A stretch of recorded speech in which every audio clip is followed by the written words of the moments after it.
Hotep Nuhena Senut E Tiran Ishakan Gukemet. I hope you're doing well. Let me check the sound first of all. That's beautiful. Now I noticed that I just forgot to put the calling link. I'm gonna do that now. In the meantime, the title of this video is Kyrie Irving apologized. Black Hebrew Israelites took a L. Panafricans are silent. We're gonna have a nice chit chat this evening. Let me just share the link first of all. So anybody can get on the platform if they want to. Link to get on the panel.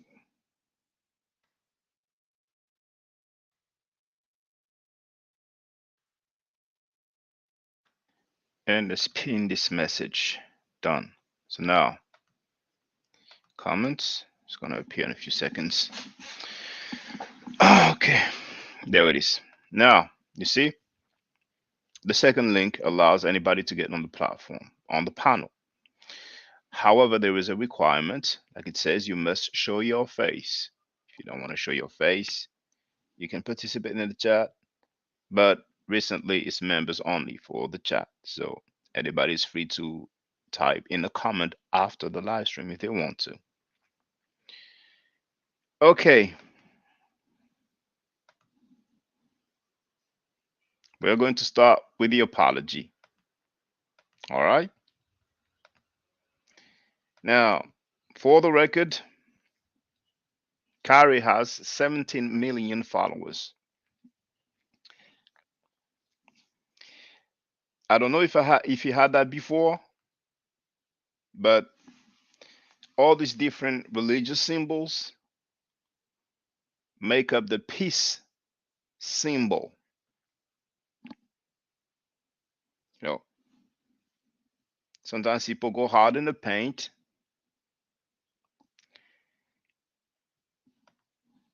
I don't have anything against that brother. He's obviously being misled by some Black Hebrew Israelites that share misinformation like most Pan-Africans, most people from the so-called conscious community, like many Abrahamic people. Yeah, some people running around talking about the people of Canaan during the first century were black. Just like you have people running around saying that the Arabs of the 7th century were black. And look at the result. You remember what happened to Nick Canaan. Nick Canaan. It was similar, wasn't it? So, the apology. Let's go through it. There. Can close that one.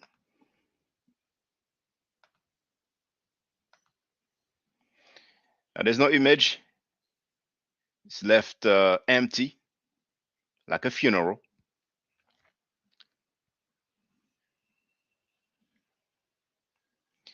Is it loud enough? Yes, it is loud enough. While doing research on Yahweh, I posted a documentary that contained some false anti Semitic statements, narratives, and language that were untrue and offensive to the Jewish race slash religion. And I take full accountability and responsibility for my actions. I am grateful to have a big platform to share knowledge, and I want to move forward by having an open dialogue to learn more and grow from this. To all Jewish families and communities that are hurt and affected by my post, I am deeply sorry to have caused you pain and I apologize. I initially reacted out of emotion to being unjustly labeled anti Semitic instead of focusing on the healing process of my Jewish brothers and sisters that were hurt from the hateful remarks made in the documentary. I want to clarify any confusion on where I stand fighting against anti Semitism by apologizing for posting the documentary without context and a factual explanation outlining the specific beliefs in the documentary I agreed with and disagreed with. I had no intentions to disrespect any Jewish cultural history regarding the Holocaust or perpetuate any hate. I am learning from this unfortunate event and hope we can find understanding between us all. I am no different than any other human being. I am a seeker of truth and knowledge, and I know who I am. Kyrie Hella.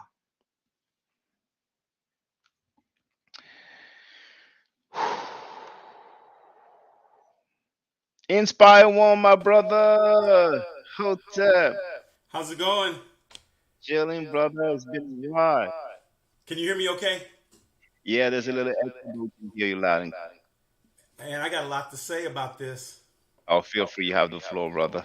I'm So glad you're calling in. I'm speaking from lack of knowledge, so I'm going to defer to you on some of the finer points. But I did watch that movie, Hebrews to Negroes. I watched it last night. Okay. So my perspective is a person should have religious freedom. Hmm. Um, if you don't agree with my religious belief, I respect that. The movie to me is basically saying black people were scattered all over the world, right? Uh, Hmm. I mean, is it unreasonable to think that they were brown and black people that were scattered? But isn't the movie saying that black people are original Hebrews, Hebrew Israelites? Yes, but that's a fairy tale about going from Egypt to Israel. But I'm just saying, is it unreasonable to say that black people weren't scattered throughout the world? No, it's not unreasonable. So isn't it possible that they got scattered? Because if the original man was black in Africa, and then over thousands of years they migrate, is it unreasonable to think that the melanated people were in Canaan? I guess is what I'm trying to say. Well, I haven't seen any evidence of black people being in Canaan during the lifetime of Moses all the way down to the lifetime of Jesus Christ. So I have shown over the years some depictions of the inhabitants of these areas, the Near East and so on. And we can clearly see that they're not black. Well, I'm using semantics. I'm just saying melanated people. Well, Melanated people. melanated is not precise enough because we have the guy Tahaka Bey that I had a discussion with, and he said that Saddam Hussein was melanated and Osama bin Laden was melanated. So, Okay, but you know what I'm saying? Not European. well, I agree with I agree, not European, but this is a little bit of a problem. Uh, Many people in America use the term European. Sometimes they mean Europe of European descent, but when we talk about people of the Near East, we're talking about basically the Middle East or mainly Asia. If we talk about Arabia and so on, Right. and there's no way that they could be European. Now, I understand when people use the term European, they mean white skin or of Caucasian stock. So they were surely not looking like people from Denmark and Sweden. That's where I'm, and that's all I'm saying there. Yeah, That's but all. but if like we have people in Italy, Spain, they have a uh let's say darker skin tone, Not all of them, but usually they will have a darker skin tone than somebody from Norway. But So that doesn't make them black. doesn't that speak to, because you're talking about northern versus southern Italians and the Moors and the impact they had on their complexion, right? Oh well, actually, when I'm talking about the skin tone of inhabitants of Spain and Oh, I Italy, meant Italy, Italy, Italy. yeah. Well, I'm not I don't think that the Moors had anything to do with it. Some people will argue that in Sicily, there was some mixing going on. But we can even go further down. We can even go uh, North Africa, Algeria, Tunisia. Now Morocco is different because in Morocco we have plenty of people, and the mixing is obvious, you know, and it's more obvious with the females when we look at the hair. But some people are from Morocco are quite dark skinned. Some of them actually you will mistake them for black people, especially the females, the ladies. Um, but overall, people in North Africa, they are basically white skinned. The Berbers, and so then again, the inhabitants of Canaan, as far as I'm concerned, and I've demonstrated that over the years, no, they were not of the same skin tone of the Europeans. So, as some people would say, they were not white, And but they were not black. that's what They were I'm not saying though. Negroid. Yes. So I guess what I'm trying to do, because the movie could be interpreted, even though he may have used the term black, brown. I guess when he showed where the 1948 Jews, I should call them that, Hmm. he showed that they seemed to come from. He said Uzbekistan. He was pointing to the Germany, up that area, Hmm. and I think maybe he didn't articulate it well in the movie, but I do think there's something to be said about transporting people from another country in 1948, and then they showed a clip of the Egyptian president upset in 1952 saying, "You left here black and you came back white." Now, once again, we're getting semantics with black versus white, but you're saying what I'm saying. They weren't. They were of that part of the country color, even though they may not be African black. There's something else in between, and the Uh, narrative always has been these were Norwegian, Denmark white Jews in Israel that say they were the ones in the Bible that God said were the chosen people. And I think you're mixing two groups of people. The people that they were referencing in the Bible weren't those transplanted Jews from, I think he called it Uzbekistan. It was some yeah, Germany. people from the Caucasian region, the Khazars, some Right. Russians in different countries around those areas, and I understand what you're saying, indeed. Um, however, the Hebrew Israelites, they usually say, and they've been saying over the years, that the inhabitants of Canaan were black people, just not just tan or brown, just black people. They're That is not being us. scholarly. They're not being scholarly. They're being Exactly, and emotional. They're yeah, being and that's emotional. yeah, and that's my main point. You see, the lack Scholarship. of scholarship. Thank you. We see what it has caused to Nick Canaan and now to Yep. Kyrie Irving. Yes. So this video at the same time is a message to all those celebrities, entertainers, athletes. You know what I'm saying? Yep. Holler at me Yeah. if you want to have some insight about history. Holler at you. Oh, let me plug my laptop because the battery is going to die. But holler at me rather than hollering at those so-called conscious community guys who Right. would just get you into trouble. And Well, the thing is well, that, yeah, go ahead, brother. Go ahead, Phil. trouble. Well, when you become a narcissist, and I understand that. What I mean is, if you're good at something, let's say if you're a good piano player, the best in the world, and people put a microphone, well, what do you think about world peace? Because you're so great at basketball, you actually think you're qualified because people put a microphone in your face to espouse your beliefs on climate change, veganism, and really you're not, but you're intelligent enough to be stupid, right? Because you showed he had so many followers. He got what, 7 million 17, followers. 17 million followers. Yeah. Yeah, so that qualifies him in his eyesight as a spokesperson. I wouldn't say so. And so he erroneously should not have. Now we're getting into logistics. You never should reference something if you don't know the backstory. And he just referenced the movie and thought he could go about his day, not knowing that he triggered. And let's be clear. If you got all the leverage financially and have the ability to punish, as the Jewish community does, it doesn't matter whether it's anti-Semitic or not. It's whatever they say. They could shut your channel down right now for what I'm just saying because they said they just don't like the way that I'm articulating whatever I'm articulating, and they could go to YouTube and have.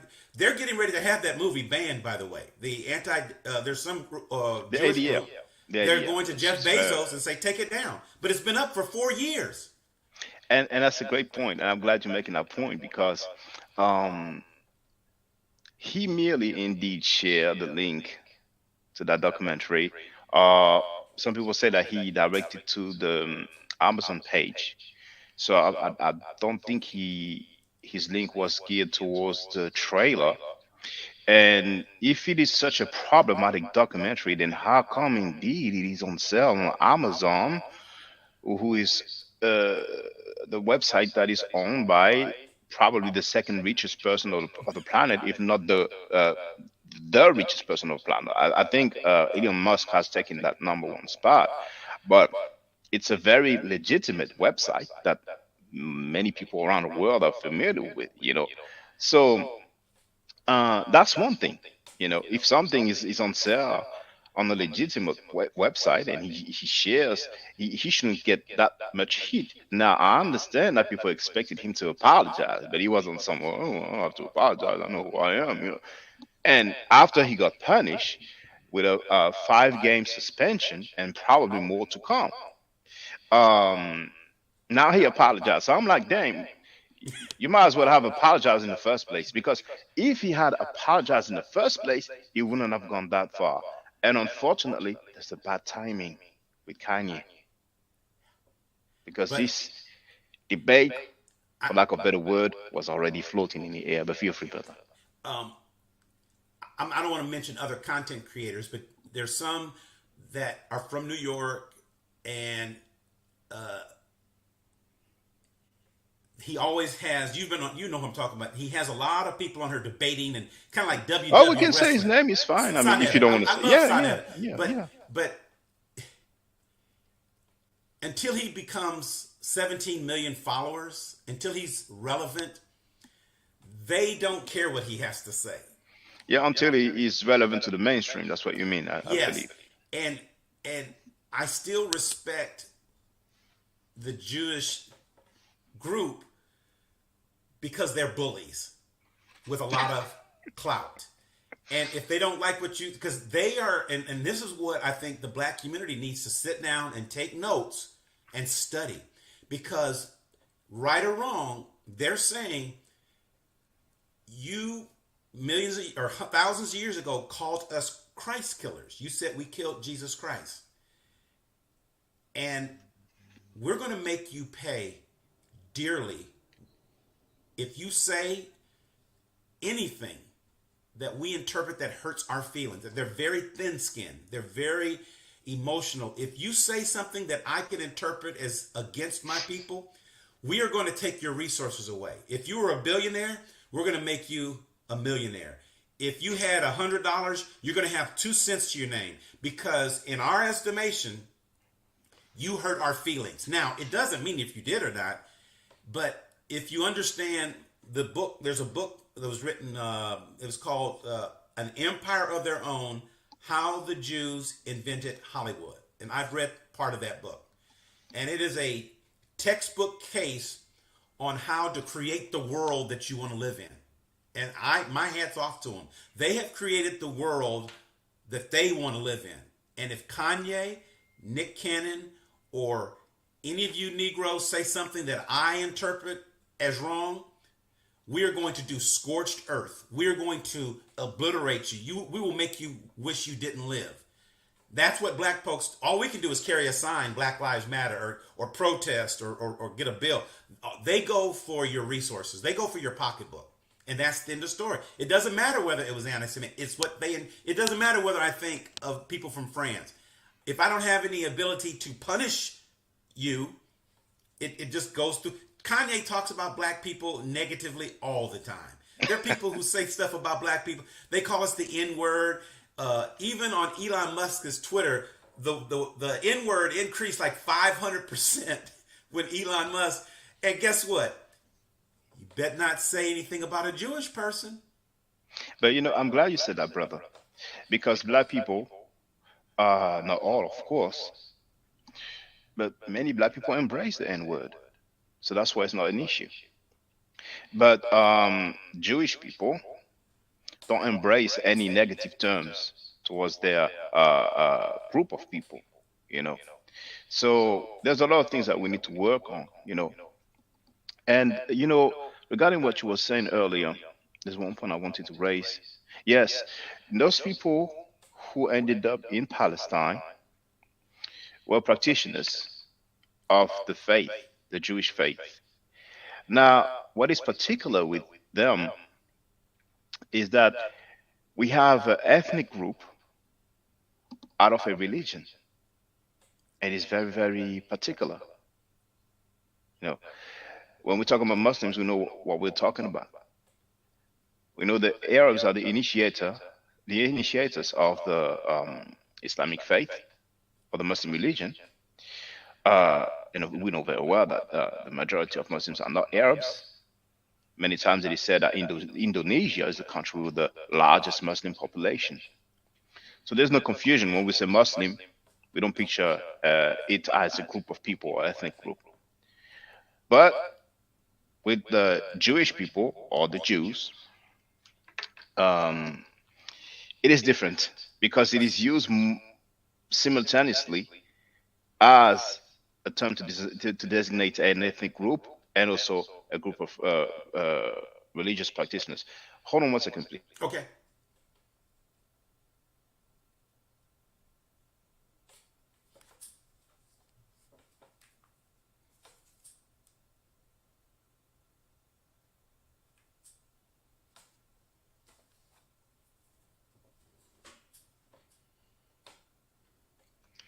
Sorry about that. No problem. My lady. So, you're saying an ethnic group, and I think, can I piggyback on what you're saying? Of course, yes. Feel free, brother. Feel free. An easier way that I always like to say it is a Jewish person will call you anti-Semitic if you call them white. I'm not sure. Well, when you call them white, they're saying you are trying to separate me from my Jewishness and lump me into the category of an Anglo-Saxon. I'm Jewish because Hitler said I was Jewish is a color. That's what they say. Otherwise, when Hitler was exterminating the Jews, he wasn't exterminating white people. He was exterminating Jewish people as a race. He considered Jewishness as a race. I may be saying it the wrong way, but they were trying to say he didn't look at them as white people. He looked at them as bastardized people who had a defect. And that defect was their Jewishness and the fact that if you really go back to it, they said he thought they had some type of non-white blood mixed in them. Probably you mean Aryan. He did not see them as Aryan. Okay, yes, sir. Yes, yes, because sir. It's getting very technical. Yes. Like even when we say Semitic, yes. Before the 18th century, Aryan. we didn't even That's have that the term. word. That's the word. They were not yeah. Aryan. And Jewish people today don't want to be called white. At least the impression I get. Whenever you tell a Jewish person if you don't acknowledge their Jewishness, they let you know I'm Jewish. If you say, oh, you're born in Montana, yeah, I was born in Montana, but I'm Jewish. It's almost like it's the next word they say to make sure you don't lump me into the Aryan, I guess, Denmark, Nordic white person. I'm Jewish, so I'm different. Do you Yeah, feel what I'm saying? but I understand what you're saying. But if tomorrow I decide to convert to the Jewish religion, then I'll be Jewish. You see? Well, yes, but I don't know because the Ethiopian Jews have a hard time getting Netanyahu and those guys. They really don't like them. They don't like black Jews over in Israel. Well, I heard about the operation when they took some Ethiopian Jews. So I heard about the African Americans who got over there, and some of their status has expired or not been renewed, or they wanted to deport some of them, even though they have been staying there for quite some time. Now, apparently, it's not that many, but it is still sad. Maybe it has been worked out. I don't know. They said that, and I think, if I'm not mistaken, Whitney Houston, maybe with Bobby, went to visit them because I read an article, but that was years ago, and they visited them over there. So they were talking about how when they got there, and I'm talking about the African Americans, not the Ethiopians or Okay. Falasha, a term that they don't really like. They prefer Beta Israel, and they went through some hardship, which doesn't surprise me because black people is almost worldwide. There's usually a dislike, and even amongst ourselves, we have some people who teach that black means death. That's the Moorish Science Temple of America. We have people who teach that Africans are not civilized. That's the Nation of Islam. And we have, a whole lot of people who like to say that we are not black. They don't like the term black, and they like to claim that they are indigenous to America. Anything to just get away from Africa. So even ourselves, there's also the issue of colorism, but I want to digress. So since there was an operation to bring some Ethiopian Jews to Israel, I don't know if we can argue that they don't like them. And besides, we have some black people who has risen in the ranks in the army. There was a little scandal or controversy online because a guy from Guinea Conakry, um, it's like, if I was to give an estimation, I would say similar to Senegal and Mali. It is probably like 98% Muslim. So for him to be, he has some rank. Like, I'm not saying that's the rank, but like like general or something Right. like that, sergeant in the army. People went crazy. Oh, Selah, how can you be, from Guinea Conakry? And now I don't know about his religion, but just the mere fact that he comes from that country, it's like automatically de facto, it's like a North African. When you meet a North African, Algeria, Morocco, you don't even need to ask what's your religion. You just presume and assume, even though there's a few Christians, of course, but you would assume, okay, this guy is Muslim. You know what I'm saying? So that also is an indication that it might not be as bad as we think. Now, we have some footage of people shouting negrophobic stuff, but that we can find, I mean, even in Ukraine, Right. we've seen some footage. They were not necessarily shouting negrophobic stuff, but we've seen the treatment. So this is really a worldwide phenomenon. We should not be surprised. Do you not So, yes, go ahead, brother. do you not think though the and I don't know what the right word what is the word to call the Jews that came from the Nordic or the Germany? What's the proper The name to say? Khazars? What are they called? Well, there's some group of people that are called Khazars. Now, Okay. people say, I cannot really give the date. I don't know if it's in 1400 or 1200, but people say that there was a Christian power, Muslim power, and they did not know where to go. So the ruler decided to go with Judaism because, according to the Abrahamic belief system, Judaism comes first. And people say that since the king converted, that's when this population called Khazar, which are somewhere around the Caucasus area, Okay. that's how they actually converted. So it's not as if they were practicing the Judaic faith all the way back from the first century, the time of Jesus and beyond. You see, so yeah, feel free, brother. So those people seem very tribalistic in Israel, where if you were to convert to Judaism, I think they still like their little club, even though you're part of it now because you converted. That's what I meant. You said if you were to convert to Judaism, I think because of the melanin in your skin, there's this unspoken, maybe a dog whistle, maybe an uncomfortableness in your melanin, even though you're one of their brethren now because you converted. I don't think they think you're really part of the team. That's what I mean.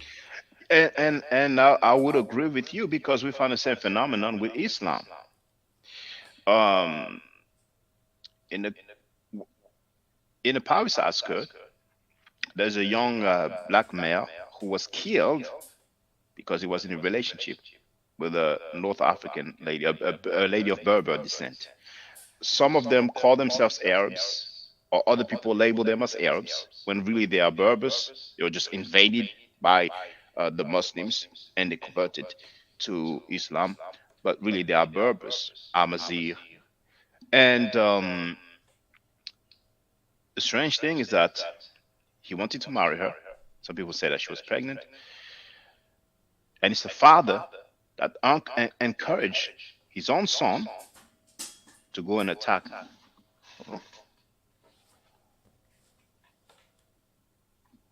So yeah, it's strange noises. He encouraged his own son to go and put in work. Now I don't know if he said go and kill him, but he definitely encouraged his son to do something.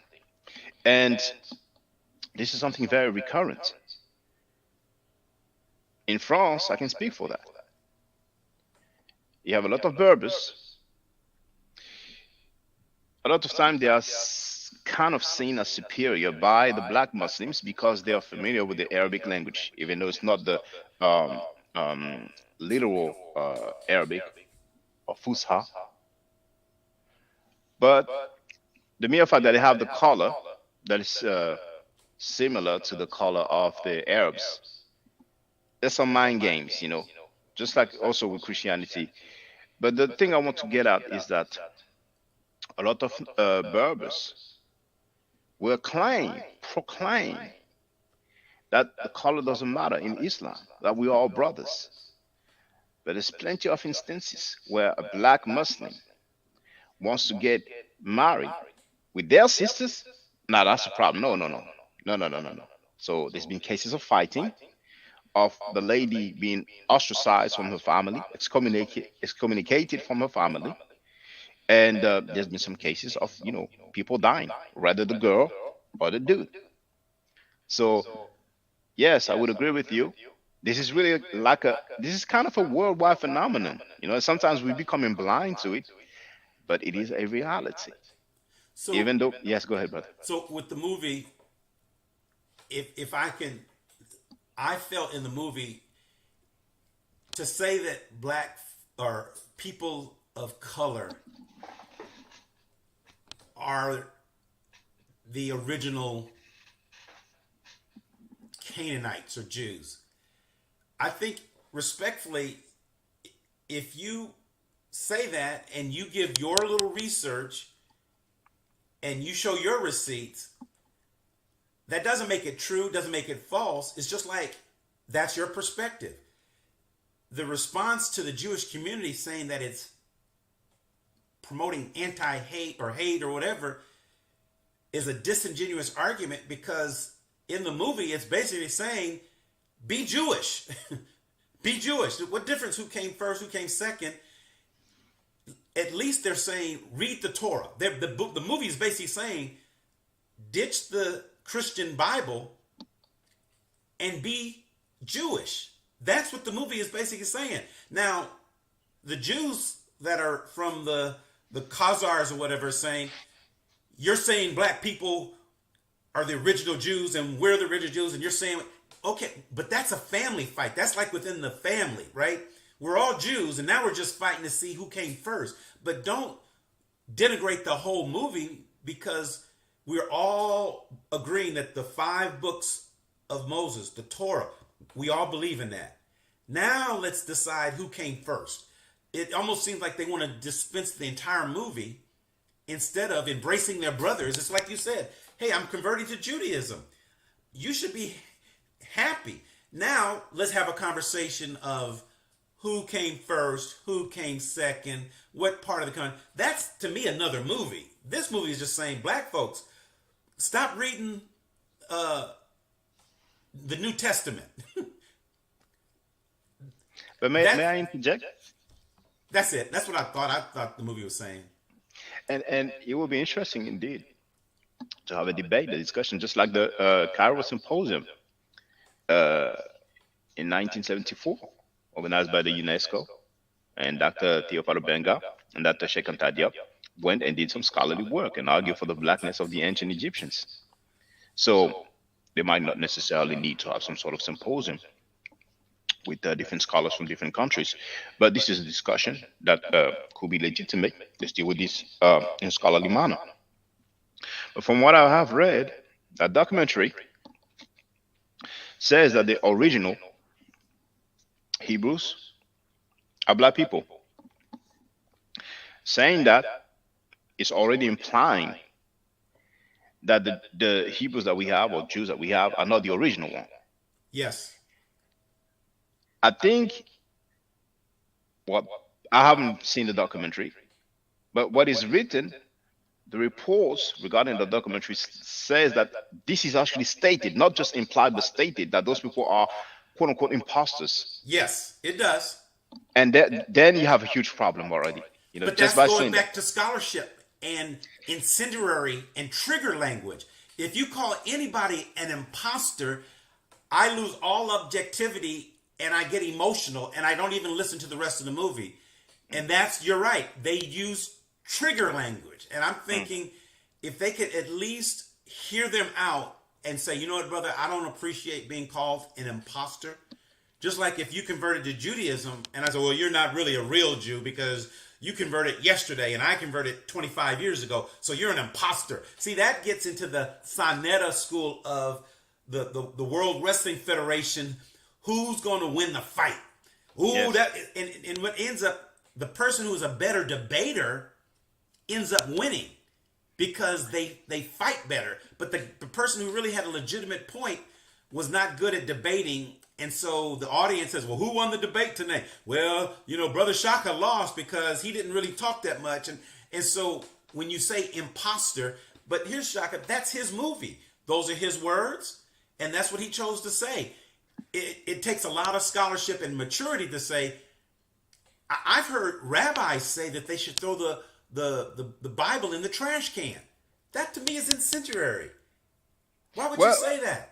Well, from what I understand, Jewish people, they went mainly with the Torah. They're not really that interested in the New Testament. So I would understand why they would say that. I think that's why they would say that. Yeah, but isn't that incendiary? Isn't that like calling somebody an imposter? Not really. You like, the way I see it's like we deal with the Torah. Anything else, you know, it's none of our concern.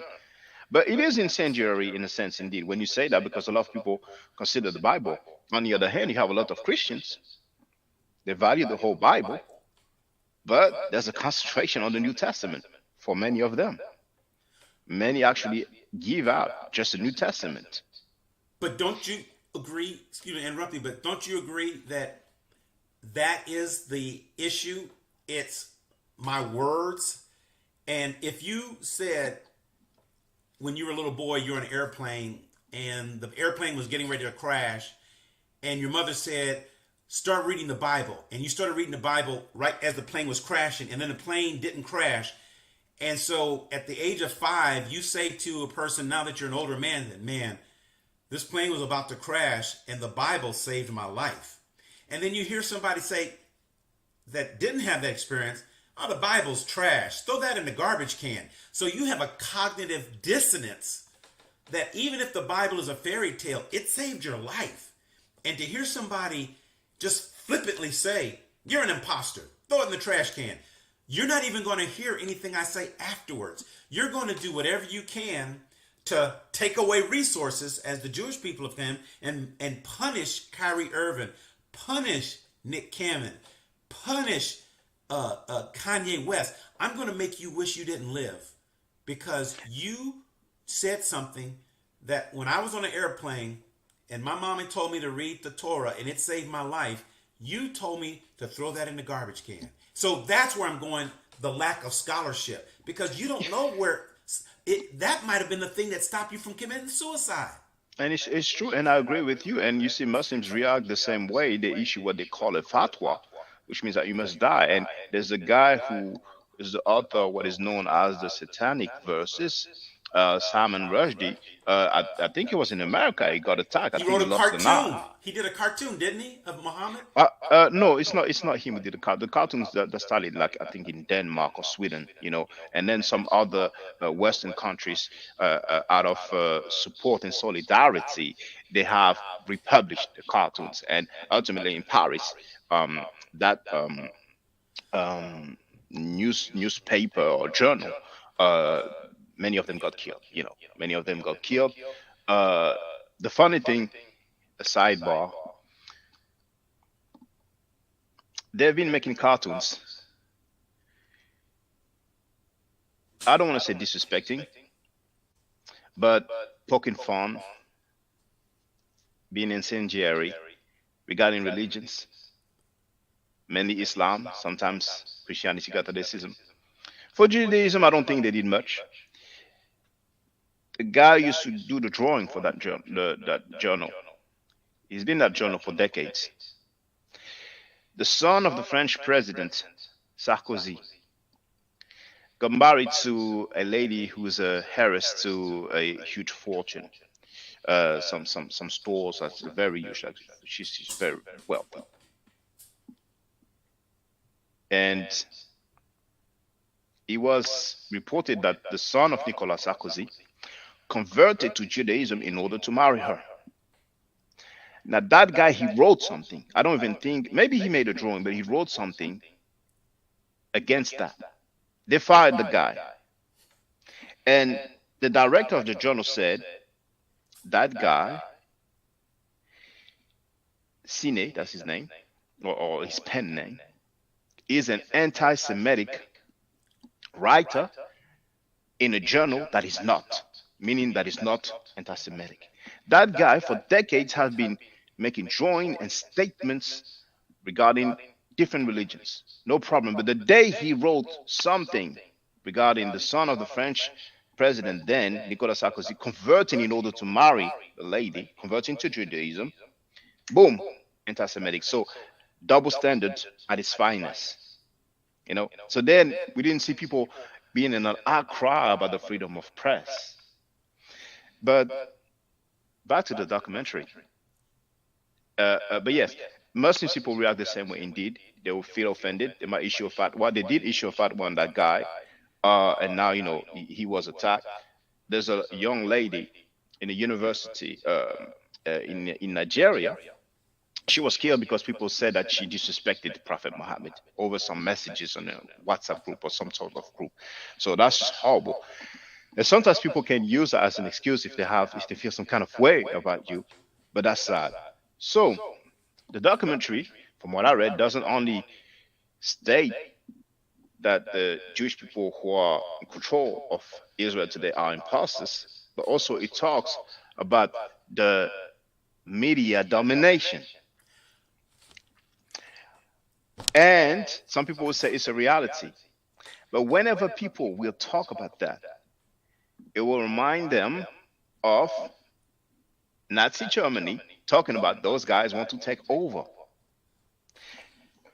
I don't know if in the documentary they talk about the protocol of Zion, the protocol of the elders of Zion. Do you remember? Yes, you recall? it references Adolf Hitler. But here's the thing again. To your point, though, it's what they accuse the Gen Z millennials of being so sensitive, right? Unable to get out of their feelings. Have you heard these narratives before? Well, being sensitive, yes, but I read that there's two misquoting of Hitler. Now, anybody that quotes Hitler, you have to be very careful. You have to be very, very, very careful. But it's his movie, and he's allowed to make. He, If you look at he, every movie that's ever made, Shaka, every movie, yes, yes. you could find something that was misquoted. Yeah, but you have to be very careful when you do Hitler, because Hitler is guy, the main guy responsible for what is known as the Holocaust, a crime against humanity. So you have to be careful when you But quote him. I But hold on, I hold on, agree. I and agree. hold on. But So just this being imposters. Now the protocol of Zion. Do you recall if they mentioned that in they did say something. I don't think they mentioned that, but they did show Adolf Hitler and his. They did show a quote from Adolf Hitler that they said, and let me make this clear. They said supposedly said by Hitler or may have been said by Hitler. It made a qualification that well, they that's being weren't. careful. That's good if they wrote it like that. Yeah, they said something like has been attributed to Hitler. That's what Okay, they okay, said. okay. Because now the protocol, and I don't know if it's in the documentary, but historians will say that the protocols of the Elders of Zion is a fake document. Okay. You know, many people think it's real. Now, maybe there's some scholarly debate about is it real or not. Because if there was some sort of plan for some domination or control, obviously, people would not just say, "Oh yeah, yeah, that's what we got about." And so, oh, no. But anyway, I let the historians debate about that. Just like the numbers when it comes to the Holocaust. And by the way, it was not Jewish people only, you know, but you had some other people. Um, I think some gypsies, And some homosexuals, blacks. And some blacks. and some blacks. Yes, indeed. We had some blacks in concentration camps. We didn't have that many, but there was some. A book was written about it actually by a French author. I don't want to say his name because there was already some controversy when his book was used by some But black guy who's but I'm gonna but jump in here. mhm, go I ahead. get what you're saying. You have to be careful, but where do you draw the line? And what I mean by that is there are some people who think Jesus was killed by Jews. Well, with all the texts that we have regarding the theology of Christianity and Judaism, we have the Pharisees or Jews who didn't like what was stated by Jesus according to the theology. Greetings to you, Radio One. And they went to the authority, and those were the Romans. So But wouldn't you agree? That's a story. it is a story indeed, yes. And that's why I said, according to the theology of Christianity. And so if you're gonna quote Hitler incorrectly, like they did in the movie, couldn't you also say they misinformationed a made up story to prove a point? And you could just as easily say, be very careful when you say blah, blah, blah, because now you don't even acknowledge Asar, Aset, and Heru, which is another story, right? So it just depends on who's got the leverage. They've got the hammer to take away resources, so they can cherry pick and say, you misquoted Hitler, so you're wrong. Well, people misquote stuff in movies all the time. It's a movie. It's a doc. I mean, I know because they have the power. But there are all kinds of movies that misquote stuff. But I understand. Somebody should not be crucified for misquoting. But then there's also something that is historically correct, but maybe it was badly articulated: the involvement of Jewish people in the transatlantic slave trade. Some people might not be aware of that, but historians, I'm sure, know. We have names of people who used to own slaves, who used to own boats and insured boats. and I had some participation, and they were of Jewish descent. Just like you have some people who were Christians. We even have some Muslims. We even have a picture of a boat that was intercepted, and we can see the way they are dressed. I think we have the name of the boat or the date, but this is actually a picture where they capture a boat that was transporting slaves. So we had Muslims, we had Christians, we had Jewish people, but I don't know how they talked about it. Right. But the reports is they're saying that Jewish people are responsible for the slave trade. So They did you have have that a, in there. They had them mixed in with other groups, but they did say that they were part responsible. But let me just say one thing. You know the bombing they had in Oklahoma City? yes. Timothy McVeigh was Catholic. Hmm. Would it be misquoting Catholicism if you said Catholics were responsible for the bombing of the Oklahoma City No, that's building? different. That's different because that's the action of one guy. When we talk about the transatlantic slave trade, there were many people, bankers, insurers, and stuff like that. So it was a huge I system. agree, but I'm saying Yes. if somebody made a movie about the Oklahoma City bombing, what if they could show that he went to mass and he prayed, and this is systemic of how Catholics view terrorism, and it's their movie, their resources, and you could disagree with it, but you can make a movie on that and say Timothy McVeigh was taught by the Catholic Church to hate, the I don't government. think so. Well, I I don't think so mean, there's because all because kinds of weird movies out the there. transatlantic slave trade lasted for centuries. No, no, no. So I'm just that's saying a movie misquoting something. You could say you're really stretching it by saying Catholicism. Just like there could have been a Jewish slaver back then that was a really nice guy, and he didn't mistreat his slaves, and he put them on a boat, but he didn't chain them up. And this is a story. Remember, this is my movie. And he gave them water, and he made them in part of his family, and they picked cotton, but they got to sleep in the house with the big man. You could make up any kind of story. It's but, who has the leverage to back it up to punish. That's but what I mean. I want to let the brother radio one Oh, I'm sorry. Go get ahead. into our conversation. But what I want to say is that we have an explosive cocktail.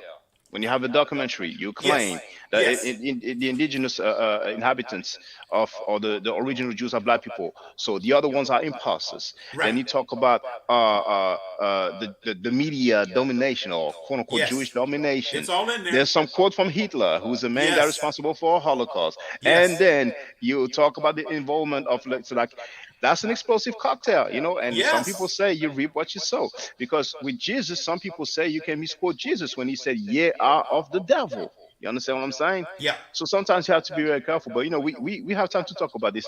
Radio One, feel free to speak. Thank you for waiting. How you doing, brother? Yes, peace, peace, peace, brother. Can you hear me? Loud and clear, brother. Yes, I hear an echo in the background. I do as well. Yeah. Let me.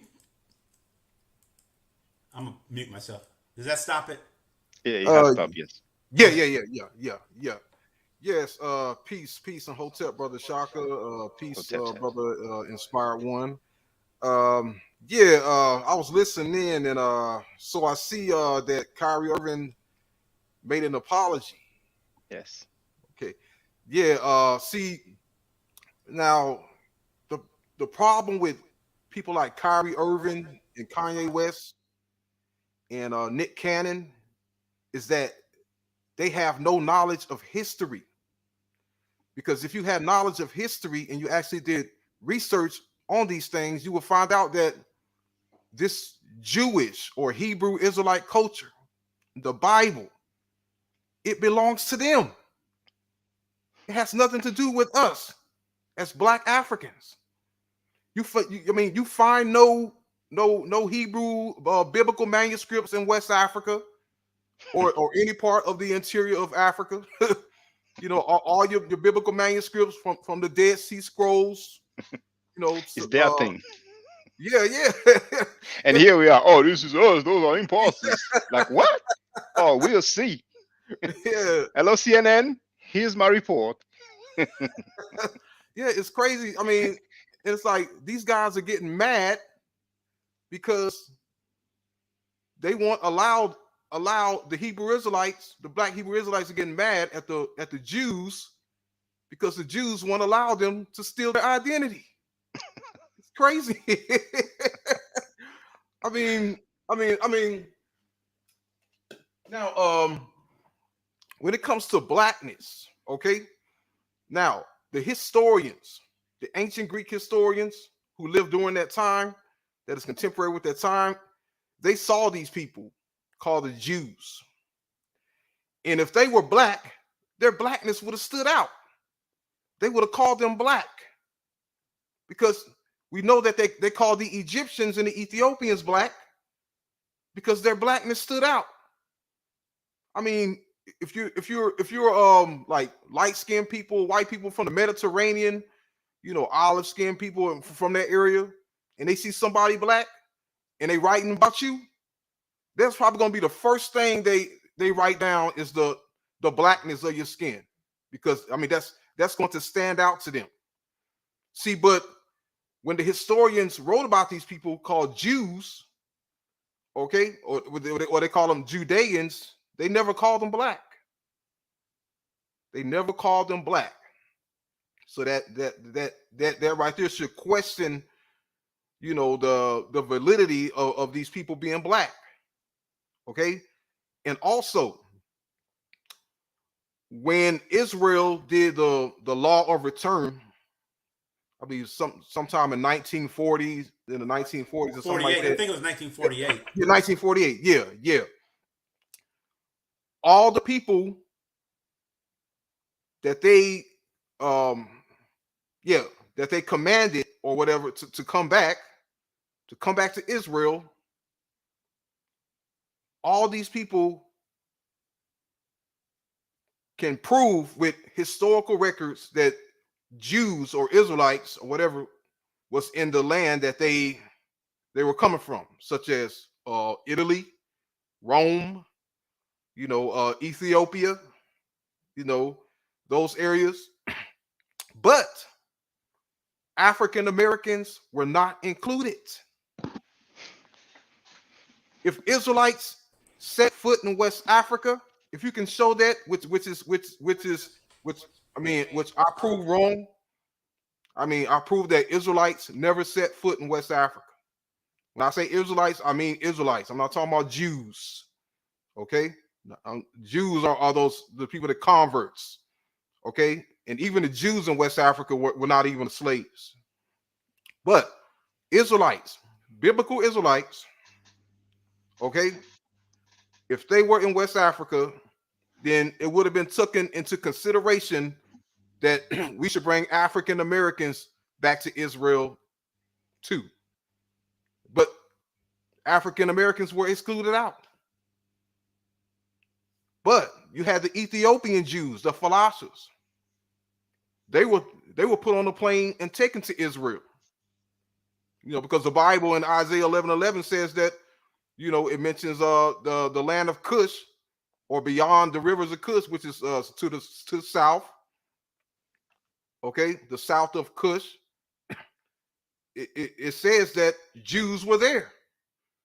So I mean, if you're claiming to be a biblical Israelite of the Hebrew or Hebrew Israelite or whatever, you will have to show that these people were there, and you can't. That should be the number one. That should be the number one rule. That should be the number one way that you can prove you're a Hebrew Israelite, to prove that these people were in the land that your ancestors were taken from, which is the west coast of Africa, and you can't prove it. And and this guy, Ron Dalton, okay, he is a fraud. He's a pseudo historian. He is a pathological liar. Okay, and I made 2 videos on this guy. I think maybe 3 videos, and I exposed him for the fraud that he is. And he left a comment on my video saying that he would like to debate me on the subject, on who is African Americans. And How long ago was that, brother? I think that was it's on my video. It's on my page. I did a video on him. about exposing him. I think it was about, I want to say 2 or 3 years ago. I say about 3 years ago. Yeah. You should do a screen capture, and you should, like, challenge him, and taunt him, like, hey, you wanted to debate, let's, because this guy right now, he must be so happy, he's over the moon right now. You know what I'm saying? He did not catch Oh the yeah. heat yet. And he Yeah. had the biggest publicity ever in the year of Uh, 2022. If oh the man. whole Kanye West thing, all this energy with Kyrie, Hmm. just went to this Yeah. documentary. Is it possible? Is this echo too bad? Is it bad? Uh, What? no, no, no, it's not. Okay. Can Yeah, can yeah, we yeah. I hear it now. I hear it now. can we cherry pick though through the movie and get the nuggets that are legitimate, even if the whole pie may be his premise, even though he may have had a certain premise. It just seems like there were some parts of it that made sense. Like even a broken clock is right twice a day, right? So even if he may have ill intent, I still think there's something to be said about the migration patterns of people from Africa to other parts of the world and the impact religion had where they were. He's showing things that are strictly Jewish practices being practiced by people all over the world. So is it that much of a stretch tonight imply that maybe Judaism was spread more than just in Israel? No, no. I mean, that's fine, and anybody can say some things that are accurate. But if you have a body of work, that's just that has too much flaws or large flaws, it becomes messy. It's like the book by Dr. Jai Issa and his colleagues, the origin of the word amen. We had a review by an expert, Dr. Obadele Campbell, and the linguistic gymnastics and linguistic acrobatics uh, shows that it's just messy. It becomes science fiction. So what they could do is to review the book, or just come up with some other books altogether. But trying to defend something that's just too messy, it doesn't help. So this author of the documentary, he could either come up with some revised version or come up with some new stuff. And probably with all this thing that's going on, it's best for him to come up with some new stuff rather than some revised stuff. So he could actually use our opportunity and surf on this, rather come up with a book or another documentary or even some live stream. I mean, he can really do his thing now and correct the errors. And really, in scholarship, if you have integrity, once you realize that you are in error, then you will correct the error, because who doesn't make mistakes in scholarship? Who doesn't make errors? I don't think we have some perfect scholars who never made mistakes, you see. um but regarding what brother Radio On was saying, he talked about um the time when the people could come back, and the date 1948 was mentioned. Now, I have watched some documentaries saying that the people from Ethiopia, though the Jewish people from Ethiopia, though they were already circumcised, they were asked to recircumcise. But the other people from different areas, non-blacks, they did not have to recircumcise. So we see, the global racism, which is not surprising to me. Historically, we've been dealing with that. From the time of the pharaoh, people used to respect them. I'm saying the black pharaohs I'm talking about, and I'm not talking about the 25th dynasty. They had respect. They were asking for protection, asking for food, asking for gold, sending their daughters to get married with the black kings, the black rulers. Nowadays, some black people getting killed for wanting to marry people of other ethnic groups. But there was the other thing I wanted to say. I hope I'm not going to lose my thought. Yes, Brother Radio One talked about the authors from back in the days.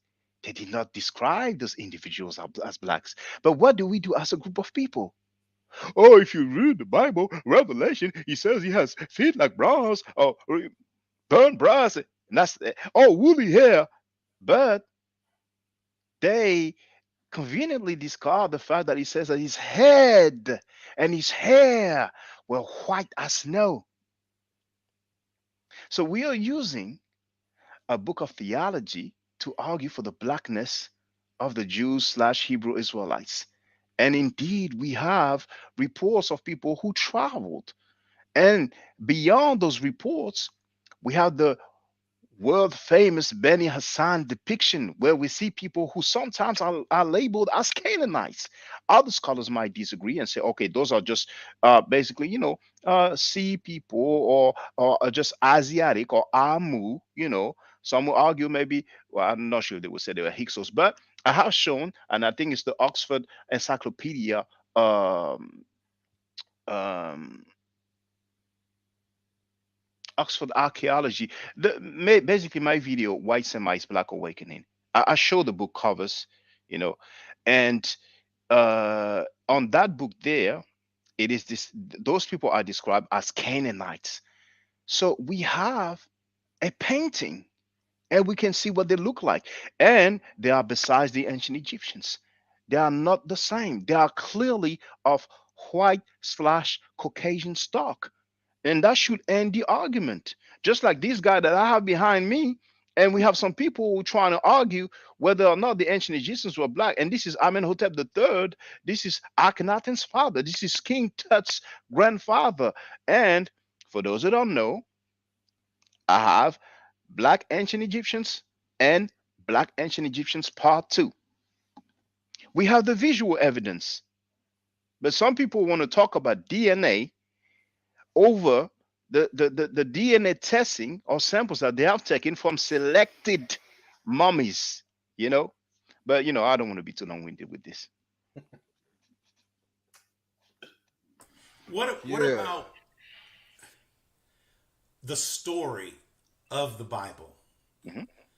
It's almost like we're debating whether Superman was born on Krypton, or was his cape really blue? It was really kind of an off red. Is that problematic because none of us were physically present? So when you say you're the chosen people, and this gets into atheism, and I mean, does God really pick football games? Does God really pick people? Does God really say, uh, you know, I guess what I'm saying is, aren't we debating a story about the authenticity of elements of a story? Like, did We Batman are. really drive the We are. Batmobile, or was his car really black, or was it maybe a dark blue? We Right? are, brother. We are debating a story. We are debating theology. And this notion of a chosen people, if I'm not mistaken, that goes all the way back to Abraham. Avram. A fictitious person, right? Well, most likely fictitious, but what's for sure, his historicity is not attested. And that's why many times over the years I've been talking about the Abrahamic religion, the Abrahamic belief system. And I want to state what I've said before. One of the reasons why a particular group of people of the Abrahamic belief system, those who kind of have some uh, influence in the media, what reinforces them is the other Abrahamic belief system. Whether it's Christianity or Islam, it reinforces them because they were the first. We deal with chronology according to the theology, they all derive from them, and that gives them strength. But then to each his own. Everybody's free to convert to any religion. Who knows? Tomorrow I might have a vision, I might have a dream, and say, hey, brothers and sisters, I had this vision, I had this dream, and now I am Christian, I am Muslim, I Jewish. It's really unlikely to happen, but I'm just giving an example, for the sake of the discussion. So yes, brother, we are arguing some theological claims, and we have the field of history and historians. For the most part, if we ask them if they touch on the topic of the historicity of these individuals and whether or not these events took place, there's nothing to show for. There's nothing to validate these claims. And that's not only all the way back to Abraham, which will be about 2000 BC. It's the same if we go to Moses, which will be around 1500 BC to 1300 BC. It depends, I'm not really sure because we don't know who the Pharaoh of Exodus was. The Exodus is the same. It's mostly folklore. It's not attested. And we can go all the way down to Yeshua Christos, Jesus Christ. His historicity also is not attested. You see, at work, I was talking to a brother, well, he's not a black person, but a colleague of mine, and the discussion came up. And he said, "Oh, the Bible is attested, is validated." I said, "Well, that's subjective." I said, "You're a Christian." He said he's a Jehovah's Witness. I said, "Okay, fine." I said, "You know what? Can you name me anything for Jesus during his lifetime? Any mention of his name?" And he kept saying first, "Well, we have plenty." And I said, "Can you tell me where I'll find them?" Like I've said before, we have plenty of people who think that in museums around the world, we have manuscripts that mention Jesus during his lifetime. They don't even know that we don't have a single record, any material on the planet Earth. We don't have a single mention of Jesus Christ during his lifetime. That comes decades later, you see. But anyway, I don't want to be long winded. What I was going to say, the movie or the book Empire of Their Own: How the Jews Invented Hollywood. It has given them the resources and the bully pulpit to punish. And because I could make a movie about the Exodus, right? Because that's a foundational story of Judaism. Mm-hmm. And I could say the science and archaeological evidence doesn't support 2 to 2.5 million people walking physically from Egypt to Israel, and it taking 40 years. And scientifically, you can't split water in half. You know what I mean? So I could make a movie on that, but they have the ability to punish me, even though that's a preposterous story. But brother, I'm so happy that you mentioned that because we have one of the most famous director in the world, and as a matter of fact, Schindler's List. Was it James Cameron? Steven Oh, that was Spielberg. Spielberg. Oh, my bad. Spielberg. That was Yes, he's Spielberg. Okay, Jewish. yes. So I haven't seen that movie. I've seen some excerpts, but I haven't seen that movie. And it's probably one of the most. If there's like a 100 top movies, you'll probably come up in the 100. Now, Titanic. That's James Cameron. Titanic, one of the most successful movie ever. Then Avatar, one of the most successful movie, I think. James Cameron, he had, and I think maybe it was called Exodus Decoded, but he made a documentary regarding the Exodus story. Have you seen it, brothers? Have you seen it? Yeah. Oh, yeah. Okay, so Radio One has seen it. Brother Inspire One, I encourage you to look for it. Probably it will be available on YouTube. Maybe when I seen it, that's when we had Google Video. But I'm sure it's probably available on YouTube. And while some other brothers speak, when I finish, I will look for the exact title and see if I can find it on YouTube. Now, what James Cameron did is that documentary and trying to give rational explanation as to the Exodus story. Now, from my memory, I think, I'm not sure, but I think for the parting of the sea, they were talking about some phenomenon that makes it so that in the Red Sea, the level was very low, so people could just walk. For the death of the first infants, including Pharaoh, if I remember correctly, because I'm going off memory right now, I'm going off the dome. They were talking about um, some substance, some chemical that came out of the ground, probably something to do with a volcano, and it was poisonous or toxic. And the Hebrews, they were sleeping, on the floor basically. But the people of the royalty, the nobles of ancient Egypt, they were sleeping on bed which were higher up, and that chemical is like kind of up, um, a bit like when we have fire. Usually, people say when there's a fire, make sure you go as low as possible so you will have the air. So, just to make an analogy. So for the different plagues, the darkness. I think it's like some volcano that would have caused, darkness because of the smoke or the fume. So there was all these convenient rationale, you know, as to what might have caused those 10 plagues.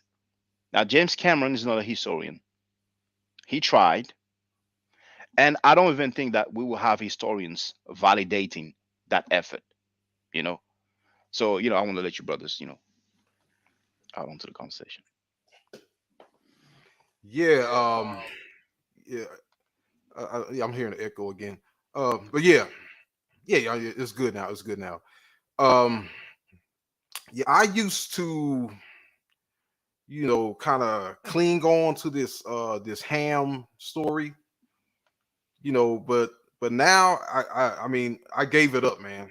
I gave it up because if you can't you can't just cherry pick. Okay, and to everybody else listening, okay, you can't just cherry pick one part of the Bible and accept it. If you're gonna cherry pick, if you're gonna pick one, you're gonna have to accept it all. So that's why I just gave it up. Okay, because I mean, I can show, okay, with Josephus Flavius, okay, because Josephus Flavius was the first ever person to give a geographical location for the table of nations. Okay, and I can show where he placed the Hamites, the Shemites, and all that. But it's like now, that's all garbage to me. I mean, I don't believe in it. And and I just I believe in history over that.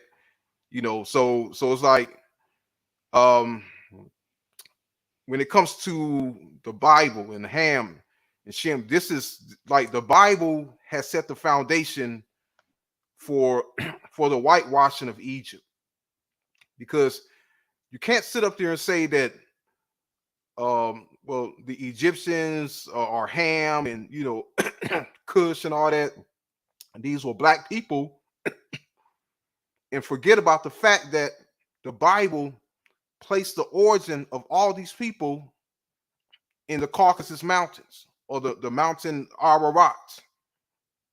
And that's why, I gave it all up, because I refuse to believe that the Egyptians and our ancestors in Africa came from Mount Ararat. I'm not going to accept that. I mean, I'm going to reject that at all costs. Hey, Because yeah. Go ahead. no, no, no, no. Don't finish, brother. Finish. Yeah, because this is like this is what started. The Caucasian myth was the Ham, Shem, and Japheth Noah story, because they wanted to support that. They wanted to give credit, give support to the Caucasian myth, that, and even and I've been trying to tell people, like, even the Bible does not directly mention a migration from the mountains of Ararat into Africa. It fails on that. And it's like, it's like, when you read it, it's hard to understand. Like Genesis 11, it says, and they moved eastward and found a plain on the Shinar, and it speaks about the Tower of Babel, but it doesn't say who. We know Abraham. It says Abraham migrated from from Ur of the Chaldees to the land of Canaan.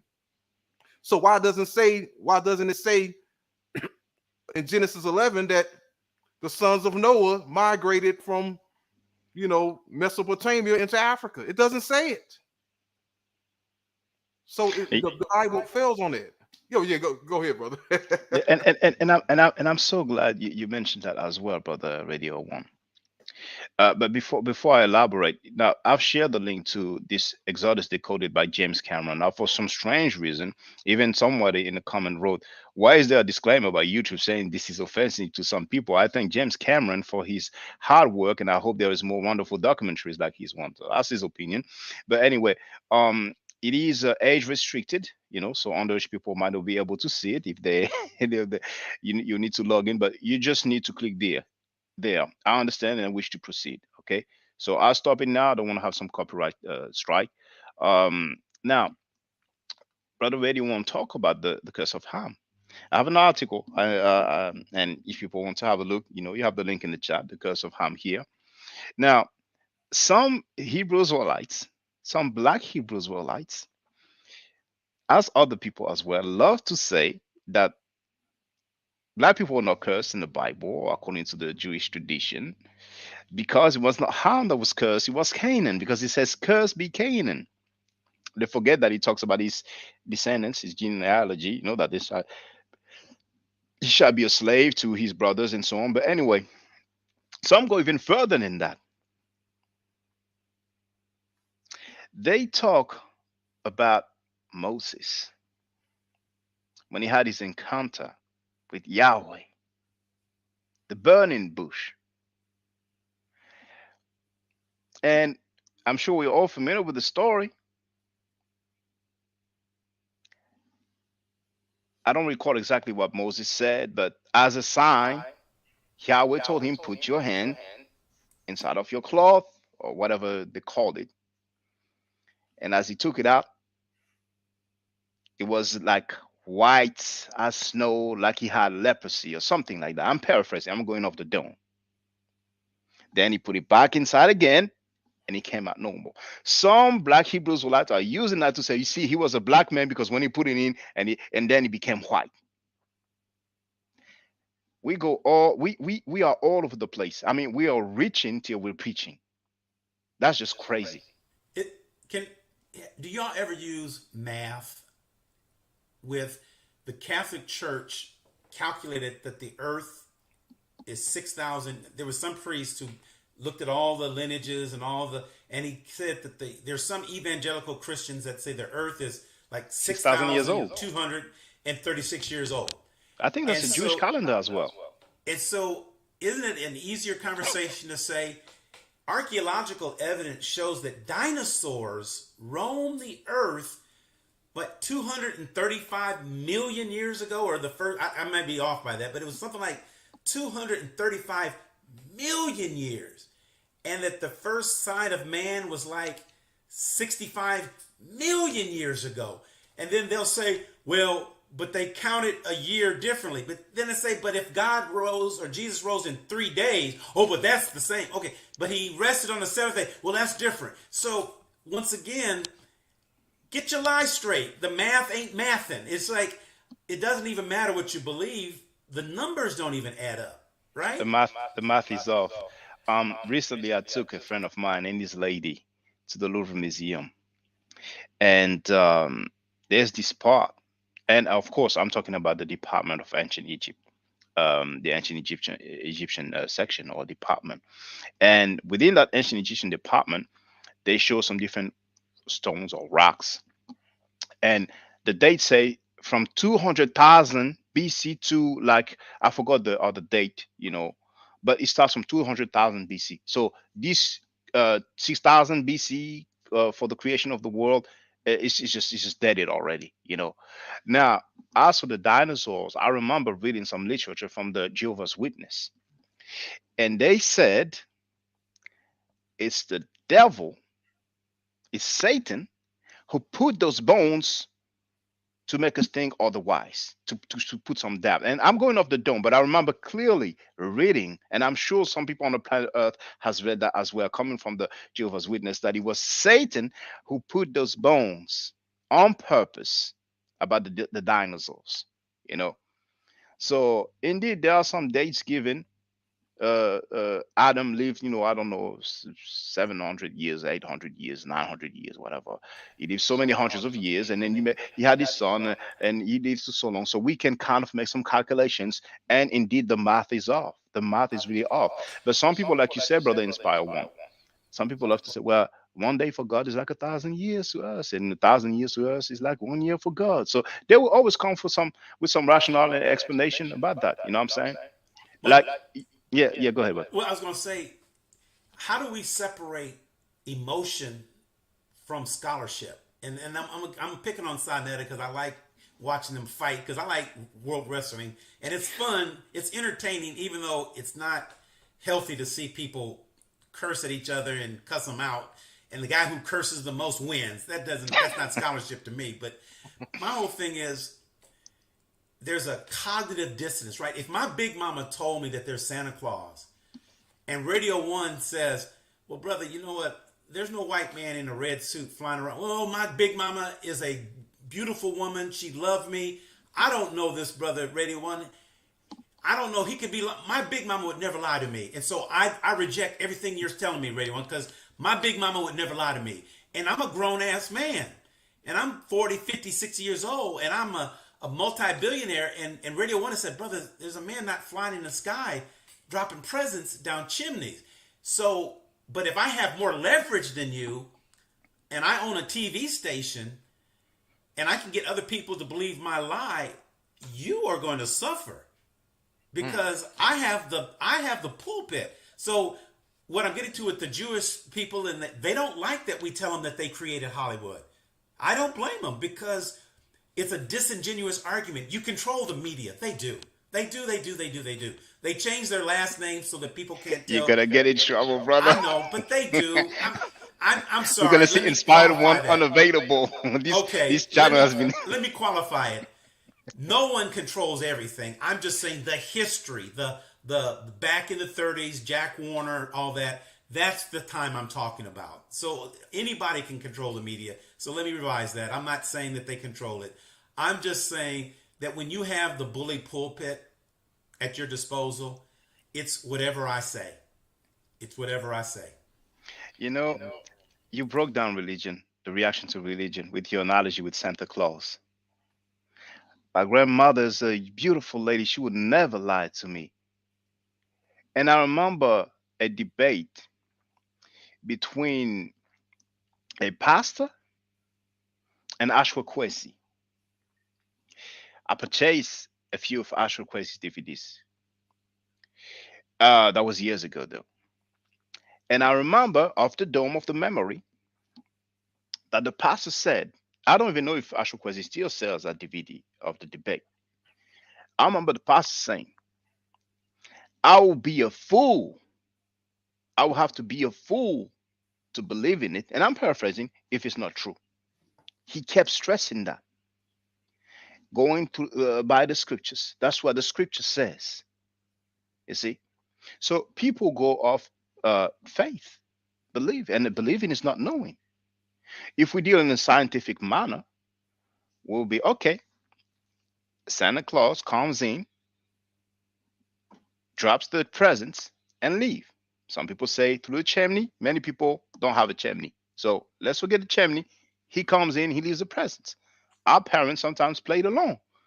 You know, they say, oh, he dropped it. You know,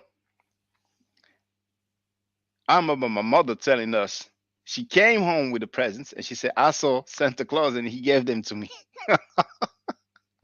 Now, if we deal with a scientific manner, with the tools at our disposal, we can put cameras, you know, because I remember trying to stay up to catch Santa Claus.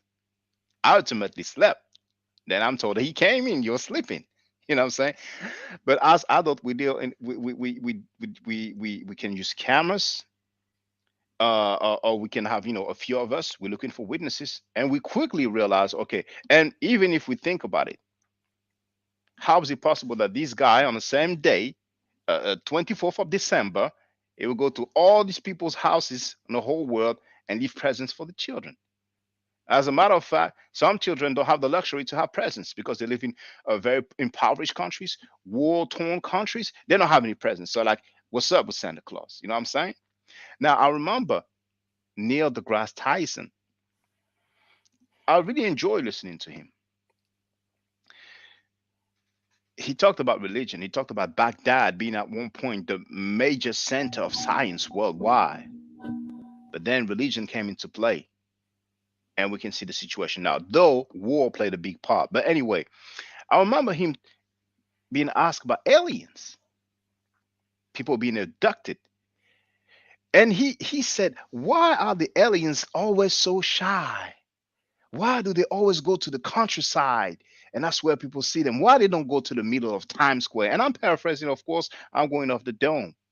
And he said to all those people who said that they've been abducted by aliens, you know what you do? When you're on the table and you do this experience, when they're not looking, grab something, a pen or anything, just grab it and then when you're back on Earth, we're gonna analyze that and see whether that's what you do. That's being scientific. But as a whole, indeed, that's a great question, Brother Radio One. I'm sorry, Brother Inspire One. How do we separate theology from facts? And we have that field. I mean, we have different fields, but we have the field of history because we have people who earn doctorate degree in fields of theology. But when we deal with history, what is available? What can we say? What can we establish? What does the data allow us to say? There's no data about Moses. There's no data about Abraham. There's no and many other biblical characters. You see. So why do we talk about them so much? Because it's religion and people believe in it, and we're trying to argue. We're trying to defend us. But go ahead, brother. So to clean up any anti-Semitic feelings that somebody made, the book was written, An Empire of Their Own, How the Jews Invented Hollywood. I subscribe to people, go read the book. It was written by a Jew. And there's nothing anti-Semitic about acknowledging someone's contribution to an industry. That's a fact. It's not anti-Semitic to draw attention to that. When we talk about religion, once again, if you say there's no Moses, that could be interpreted as anti-Jewish, right? Because I don't think so. Well, isn't he the one who supposedly led his people out of Egypt into Israel? And you're telling me that he didn't exist. Well, actually, I don't know the names on the top of my head, but some Israeli historians have stated that the Exodus did not happen, that it was folklore. I can look for their names if necessary. I don't feel like it's necessary at this But I mean, point. you know what I'm saying? The general consensus of the story implies that the chosen people were led out of Egypt into Israel. The theology, yes, but in history, if anybody can do the test and ask historians, people who deal with ancient history, if there's any attestation of validity. But validity is a word that is a bit tricky as a word, because if you say no, it's not valid, then people will feel some kind of way. But in terms of theology, that's a narrative as well. But like you said, the sea parting in two, or Jonas spending a few days inside of a whale, you can have faith and say, yes, it happened because my book says so. Or you can have common sense and say, it's a bit unlikely for a guy to spend a few days inside of a whale and then come out of the whale fine. What about the whole world? Even Mount Kilimanjaro was covered in water?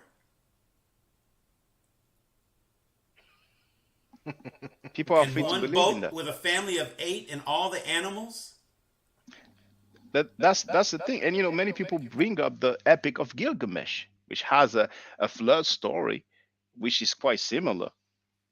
Now, that colleague of mine, who's a Jehovah's Witness, I told him, I encourage you to look for and just tell me the name. When you find it, tell me the name of the document that mentions Jesus during his lifetime. And at one point he said again, because he repeated himself saying, well, but when the Bible is validated, it makes sense. When you read about the creation until nowadays, it all makes sense. And I told him, well, and I said that many times on the platform, a guy who multiplied bread, I think, what was it, bread and fish that he multiplied? A guy who changed water into wine, a guy who walked on water, a guy who resurrected that girl, and he also resurrected Lazarus. The day he died, there was what we call an eclipse. The day he died, there was what we call an earth. Well, I think he says earthquake, but I think you might have said the earth shook. Maybe they didn't have the word for earthquake back then. And he went up in the sky in front of thousands of people, and he said, "Well, people seen that they were witnesses." I said, "Where are the records?" And he said, It's in the Bible. I said, look at the date of your Bible. It will say like probably 1990. Where are the ancient records? And I said, you know what? We can go further than that. It says, and it's Matthew, and I forgot if it's 27, chapter 27, but it's like verse 50 something. But, and you know what? Let's read it together. It's best. It's best because people are going to say, he's making it up, So, I'm going to try Matthew 27. So, of course, Bible Gateway will show because it's probably the most popular biblical website.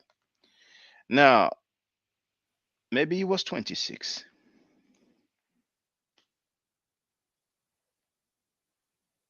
Last Supper, just arrested.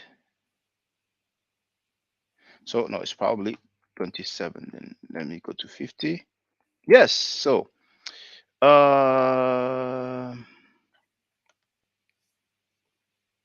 50 something. Hold on, what happened there? It went to 28.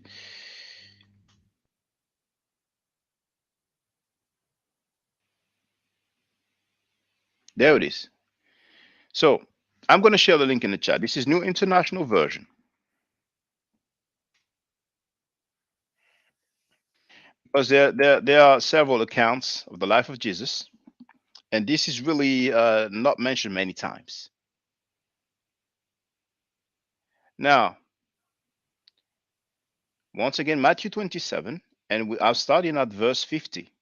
And when Jesus cried out again in a loud voice, he gave up his spirit. Obviously, it means that he died. At that moment, the curtain of the temple was torn into from top to bottom. The earth shook, the rock split, and the tombs broke open. The bodies of many holy people who had died were raised to life.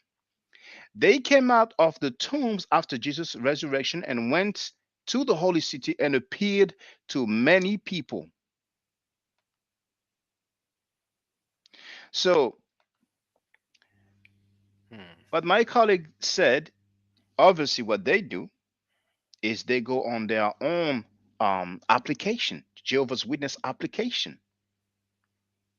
And he said, well, actually, if you look at the Greek, it's like masculine plural. He went on to say the gender and stuff like, and he said he's not talking about those guys who are dead who rose up. He's saying that because the earth shook, the bodies went out of the graves. That's basically making it rational to explain something that's inexplicable. Why is it that the day there's an eclipse, the same day there's an earthquake, the same day that some saints, some people resurrected and walked in the city in front of everybody's sight because he said they appeared to many people.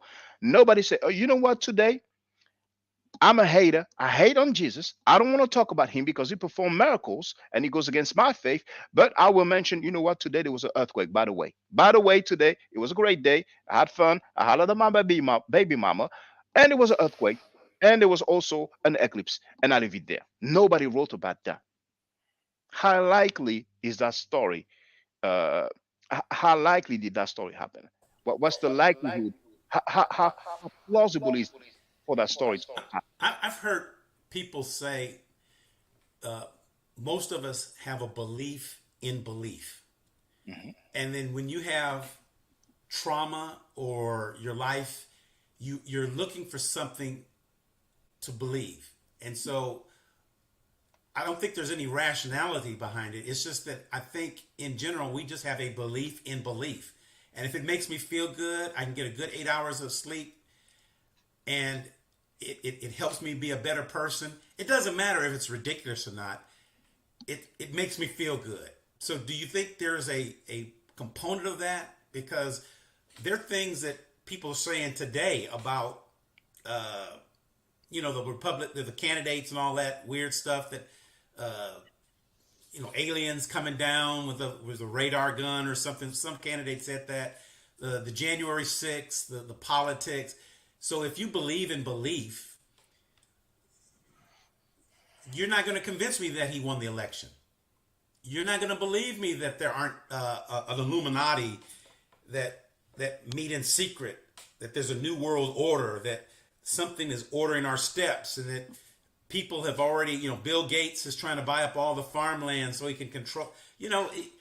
If you believe in belief that Elon Musk is trying to take over Twitter so that he can charge you $8, and that he's part of some cabal, that Bill Gates, Warren Buffett, Jeff Bezos, Mark Zuckerberg, they get together in secret and they have a secret handshake, right? There's some people that would believe that. Yes, yes, and um, I could argue that this is a thinking coming mainly from Abrahamic believers, the mark of the beast. Some people would say that the vaccine is a sign of the mark of the beast. As a matter of fact, um, I think I read it. Elijah Muhammad, was talked about that. Um, but was it? It was, and I remember now. Now I forgot if it's the book, The Messenger, The Rise and Fall of Elijah Muhammad. Yeah, I read that not long ago. Because Elijah Muhammad was saying that basically the time of the white man is going to be over. And he encouraged people to get rid of their possession. Some people did. When they found out that, their God was not saving them, they're not going to, basically be all good, they felt some kind of way about Elijah Muhammad. Some wanted to actually kill him and he had to hide. Now, when they came up with the social security number, that was during the lifetime of Elijah Muhammad. And he made analogy with the mark of the beast. You understand what I'm saying?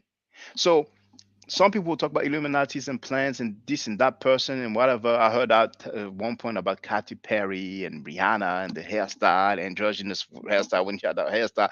I mean, you kind of hear it all, you know. But Could we have trauma though? Can't we all? I mean, I know we need therapy, but don't you think it's a function of mental instability? Because oh, I if wouldn't say so. you don't think it is, No, I wouldn't say so. I mean, to this day, people say touch wood. Some people are scared to walk underneath a ladder. Some people feel like if they break a window, they might have 7 years of bad luck or some time of bad luck. Some people feel like if they cross a black cat, something bad's gonna happen. Ultimately, people have belief. Now, for us, is it because of trauma, because of what happened with the transatlantic slave trade and the sub-Saharan slave trade? We can wonder. But I think it goes in the realm of beliefs. We know what happened with Galileo. The Catholic Church said, "Look, I mean, Galileo said the Earth was not flat," and actually, some Muslims might disagree. But from some Islamic literature, it might be the Quran or some Hadith, but some Muslim fear, or let's say it is interpreted that the earth will be flat. You understand what I'm saying? So when I hear Muslims agreeing with flat earthers, I'm not surprised because it comes from their religion. You understand what I'm saying? also I've heard Petra was the center and not Mecca. Have you ever heard this story before? Are you talking about the documentary from that guy? I think it's an Yes, American Campbell. guy. Yeah, and I don't really know about that. I don't really know about that, but what's for sure is that those belief systems are established. And even if people make the thing that would change the game, it's like the Qumran cave, the Dead Sea Scrolls. That would change the game. Some writings from the time that says such and such. But who knows? Maybe when people were digging, they found some stuff that were inconvenient. And just like with that Richard Pryor sketch, well, Richard Pryor reads in Egypt, oh, the black god, he says nothing about Whitey. I'm going to take this home. Okay, there's nothing there. Get the bulldozer. Some people would say it's conjecture, it's speculation. That wouldn't surprise me. If you come across a believer and he comes across some. Now, just today, I went to visit my parents, took my daughter there because it is a second, um, it's been 200 years since Champollion deciphered the hieroglyphs.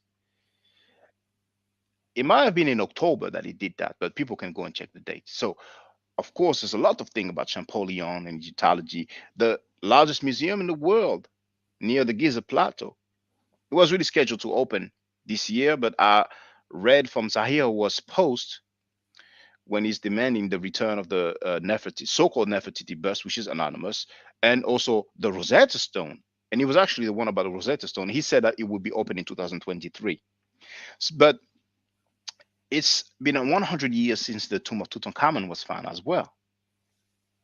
So they talk about a lot about that. Now, one Egyptologist, I don't have his name, but that was on TV. That was on TV today. I forgot the channel. I don't have TV at home. I don't usually watch TV anyway. But one of these Egyptologists talked about um the snake Apep or Apophis, as the Greeks called him, and he said the snake is the equivalent of the devil, which is kind of similar to the Bible. And he talked about the fact that there's an equivalent to like heaven, you know. And he went on to say, well, actually, Champollion realized that some things are kind of similar to the stories in the Bible. So he was being very careful about his articulation about it. Champollion was very smart. He knew many different languages. You know, his brother, was in the field of teaching, if I'm not mistaken. So very early on, he had access to, to a lot of knowledge. So he knew how to go about it without rubbing any feathers. You know, so once again, I don't want to be too long-winded, but let me say this: I want to thank Big T 1414 for that $5 donation. And if you're interested, feel free to become a member. It's only $3 a month, which is $36 a year, and I will enable you to participate in the chat. I have to do that because I'm just tired of repeating myself. People are not even putting the comments after the videos are uploaded. Even comments. But anyway, and it avoids me having to look out for the spams as well. Now, brothers and sisters, earlier you see Radio One, you were talking. I mean, Inspire One. I'm confused because you both have one at the end of your name. Um, I remember Inspire One, you were talking about, who's first, who's real, and so on. And I'm sure you probably heard about the book called The Iceman Inheritance. Have you heard about that book? I've not heard of that. Okay. Now, um, I have not read it, but a lot of people, talked about this. So let me just show it. Let me show it. There it is. The Iceman Inheritance: Prehistoric Sources of Western Man's Racism, Sexism, and Aggression. I have not read that book, but from what I understand, it talks about, the Westerners going everywhere and just killing so many people. You know what I'm saying? Now, the author is called Michael Bradley, and we have John Henry Clark. I think John Henry Clark probably wrote on the preface or something like that, because once again, I haven't read that book. But what I remember is hearing an interview from that author regarding Jewish people. And I remember him saying, well, I can talk about Jewish people without being labeled anti-Semitic because I am from the true stock. And I'm paraphrasing, of course, I'm going off the dome. I heard that years ago. Now, the book in question, Chosen People from the Caucasus. Now, for a strange reason, we don't have the description of the book here, but on some other website, we might have the description. And who did the foreword again? John Henry Clark. Now, let's see what it says here. Jewish origins, delusions, deceptions, and historical role in the slave trade. Oh my goodness. Now he didn't get that hit that Kanye and Kyrie is getting. Why? Because he's of that religion or ethnic group, if you want to consider Jewish to be an ethnic group. So, and historical role in the slave trade, genocide, and cultural colonization. Can I also say though, Shaka, they don't have 17 million followers and they don't play in the NBA. Well, that's correct. That's correct. You know, but you will also have a Shlomo Sand professor from Israel, and I think the title of the book is "The Invention of Jewish People." I read that book. I'm not really sure what he's trying to get at because we have the title. I'm not really sure that he's trying to argue that Jewish people were invented, as the title suggests. But he has touched on that a little bit, you know. But that microbiology guy, I have not read his book, but I remember the interview. He said, I can talk about this But because I am the of that stock. the And he's identity. talking, yes, and you see, caucus, he's talking about those people who converted, who are not quote unquote original. So it is very touchy and sensitive. But we live in a time of social media and views and subscribers and followers, Yes. and the the the the timing, as you pointed out, with Kanye and Nick Cannon. We got the elections coming up. You got the Me Too generation.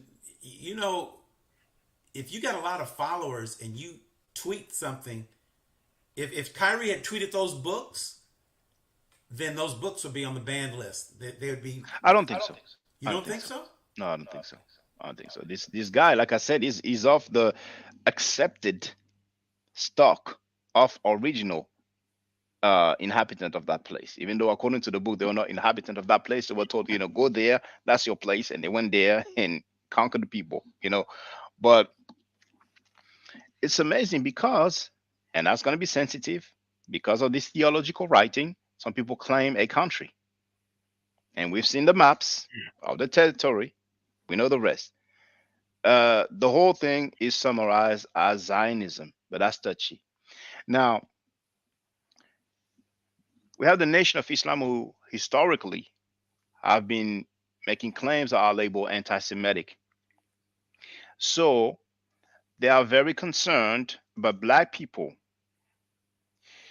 saying things that white ring extremists have been saying for the longest is quote unquote usual. I was going to say normal, but I might get in trouble for saying that. They're used to that. But the black community, oh, we have entertainers, we have athletes. Slow your roll now. Let the right wing extremists, the people cool with Trump, we're used to that. You understand what I'm saying? So,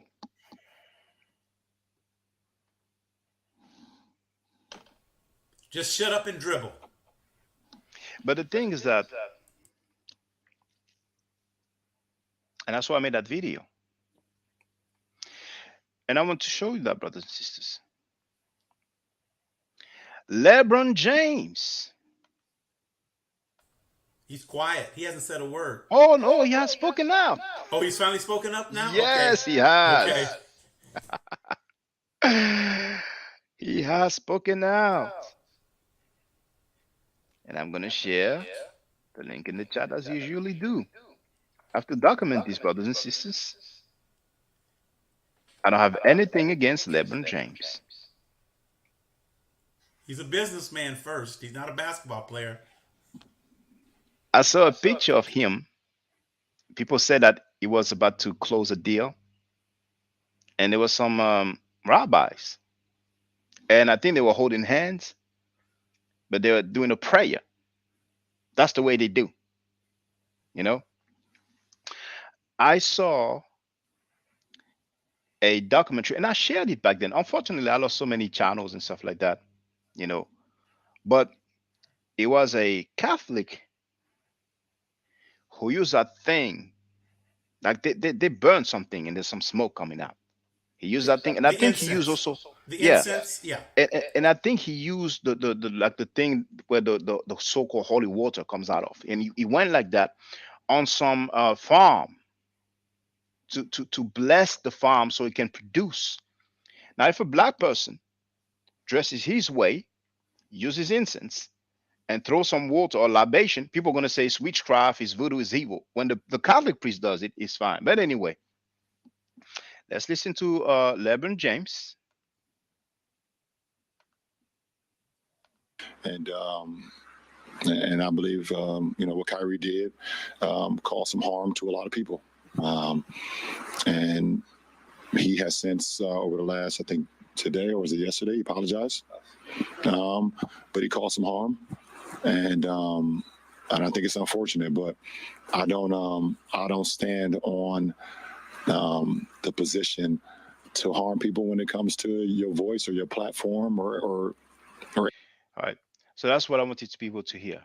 Just for the record, I wouldn't be surprised if they put pressure on him. Speak out. You're the most famous basketball player. Speak out. You understand what I'm saying? Now, there's another thing I wanted to show. That was a couple of days ago. A couple of days ago. Are you going to show the thing where they show Shaq movie theater showed the movie? Oh, which movie? The documentary? Oh yeah, one of his theaters showed it. Oh, he owns cinemas. Yes. Oh, I didn't know that. But he rented it out. He rented it out to that Robert Dalton guy to show his movie. Yeah, but you know the things that have our brothers who are athletes. Usually, athletes start very early, and I've been practicing martial art. I was in sport as well. And I remember how I was practicing. You don't have much time to study. I'm not trying to say that all the athletes don't study. We have Vladimir Klitschko, who was a heavyweight world champion of boxing. He has a doctorate degree. He's now the mayor of Kiev, the capital of Ukraine. So I'm not trying to imply in any way that somebody that deals with sports cannot be knowledgeable, but you have some brothers. Hey, brother, we're the original, and this is the theology. This is the main thing. God, getting closer to God, getting to know God. So it doesn't take much spitting game when you use this theological book, and then you can be impressed. You hear some rhetoric, you can be impressed. Just like the simple, oh, well, actually, if you look at Revelation, you know what I'm saying? You look at the description, that's the description of a black man, hair like wool, feet like bronze, burnt brass, or whatever. I mean, some people will say, well, it says that he has black foot and woolly hair. It doesn't say woolly hair, it says hair like wool. It doesn't say black feet. It says feet like burnt brass. And when we look at the color of brass, it looks more yellowish to me, goldish to me. You see? So I'm not surprised. That's why I'm saying, bro. I mean, anyway, it's like me throwing a bottle in the ocean, because they're gonna look at my subscribers. They will see 20,000. They're gonna look at the people who are online right now. We have only 9 people online. So they might not pay, but some of them ultimately might pay attention. And obviously, they will not put their real name, but they might be subscribers. They might not participate. But this conscious community, guys, they will get you in trouble, brothers and sisters. A lot of them don't deal with history. Not long ago, we had a Temple University who allowed a plagiarizer, who almost allowed a plagiarizer to present within their premises. So these Pan-Africans and these conscious community people deal more with science fiction than history. So, what I've been teaching or saying over the years is backed up by data. You will not be embarrassed. You will not be made a fool. Nobody's gonna laugh at you. It's very critical at this point. But anyway, now I want to share this. This was our brother Kyrie. Just what is it today? It's the 5th, is it? Yeah, it's the 5th. 2 days ago. You see, and you see the title. Kyrie Irving still won't apologize for social media post. That was before the punishment. That was before the punishment. And I'm just going to play a few seconds. Like Adam Silver wanted to hear the word "I apologize," or in your mind, you said, "I didn't mean to cause any harm." Were you apologizing, or did you not? I didn't mean to cause any harm. I'm not the one that made the documentary. What are the specific things in the documentary? I'm not the one that made it. Brothers and sisters, it's just to show that 2 days ago, 2 days ago, it was not about apologizing.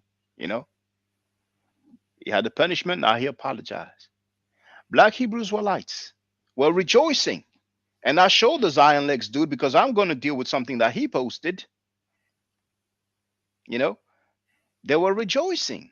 Oh, we have a brother, in the mainstream. He's talking about our stuff. Well, you took a L, Black Hebrew Israelites. Now, I want you to pay attention to his ring. Do you see his ring, brothers and sisters? Hmm. It's a it's a ankh.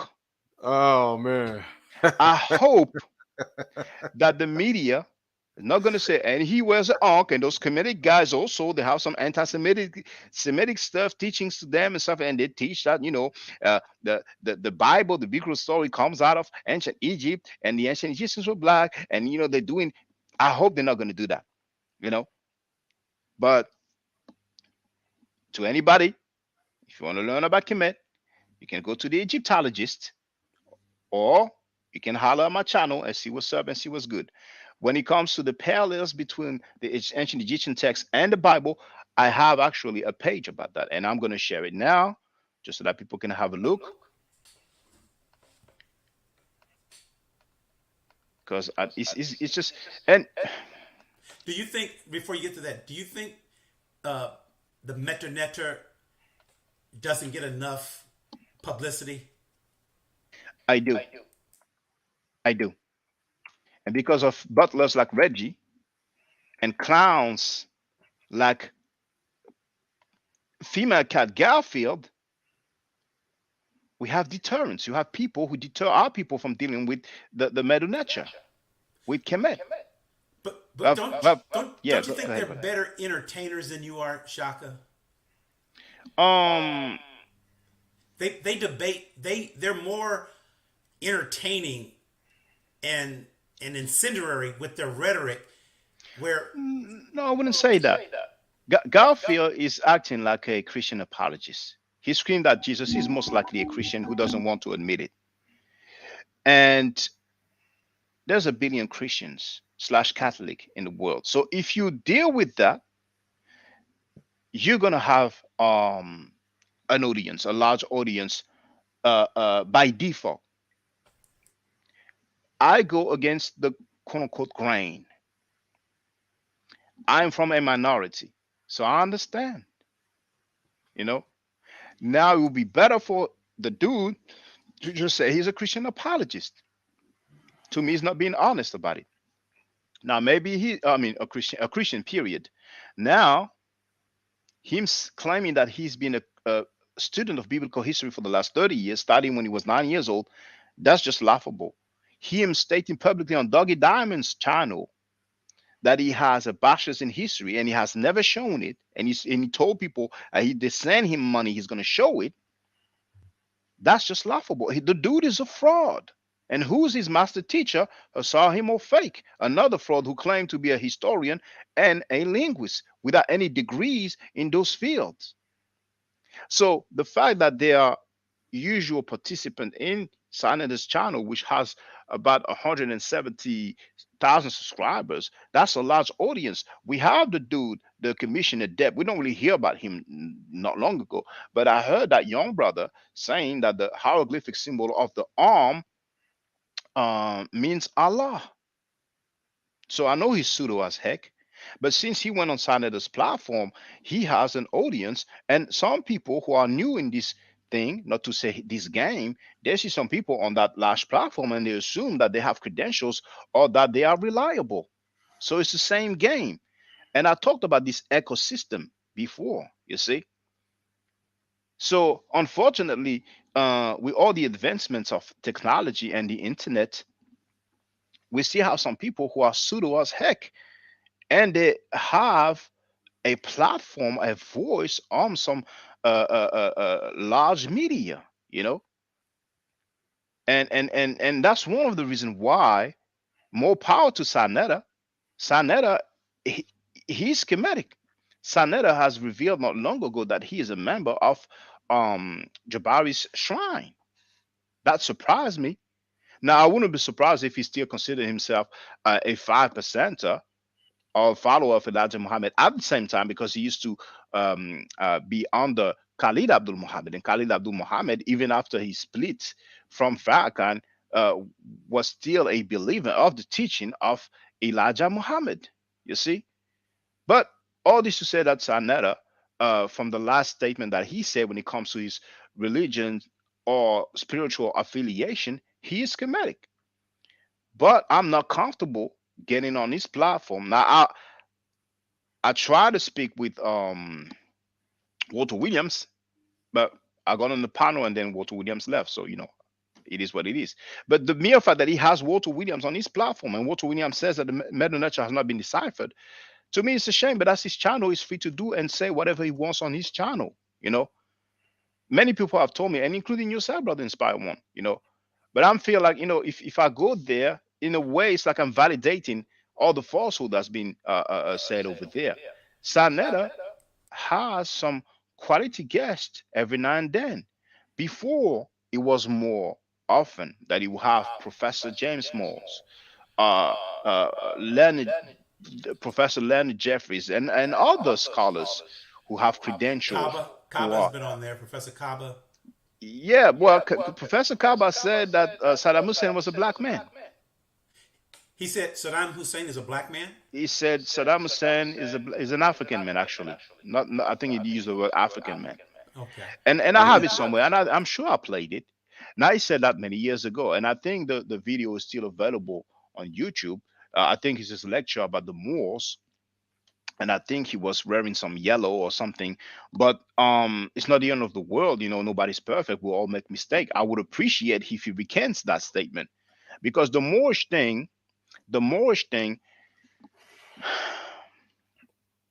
if we didn't have the Moorish Science Temple of America, we most likely would not have the Nation of Islam. So this Asiatic black man movement, that starts with the Moorish Science Temple of America. All these brothers who say we are not Africans, we are Moors, So if you give them ammunition, if you validate their stance, it does not help us, because there's two things. They talk about being indigenous to the Americas because of the Olmec head, which to me might depict some people like uh, um, um, people that you will find in islands around America, like Hawaii, for example. And they talk about black people ruling Europe when it's Muslim people ruling Europe with some black mercenaries. And once again, even in the book, The Golden Age of the Moor, edited by Ivan van Sertima, when we have depictions or paintings of Moors, we see white/Caucasian people and a few black people. Now we might have some painting where we only see black people, but it's like when they are playing chess. But that term Moor was kind of used interchangeably with Muslim at one point. Though initially, yes, the Greek Moros was used to describe some black population, but that's the time of the Greek. That's like I think even I think it's like 300 or something, even before Islam. But then, we're kind of all over the place, you know. So I would appreciate if he recants that statement, you know what I'm saying? So we can move towards uh, truth or facts and being accurate. I think. Saddam Hussein was not an African man to me. Go But ahead. go ahead, brothers. I've been a bit long-winded. Yeah, Sorry. yeah. I mean, when it comes to Sonetta, yeah, I had a very bad experience over there especially with the moderators in the comment section, and Oh, I'm glad you yeah, yeah, mentioned that. I'm gonna add on after yeah, you yeah, finish. But yeah, yeah, and that's why I will never click the link and go on that show, because his wife, I had issues with her as well, Nepal Shada, I mean, Can't I mean, talk I'm gonna about be the like, queen now. Look, you can't yeah. talk about the queen. Hey, she's not my queen. She's not my queen.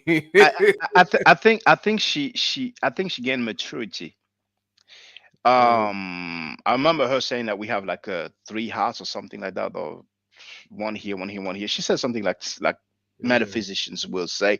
But I don't really listen to full live streams. A lot of time they are long, and it's not just Sinai, it's just in general. When it's very long, it's difficult for me to listen to full live streams. But it looks to me like she matured in the knowledge, but she was a Hebrew Israelite. So, anytime you have people like that who come from that background, you have to expect that they will still have some Yeah. relationship to it. Just like Osahimo Fake, he used to be a Hebrew Israelite.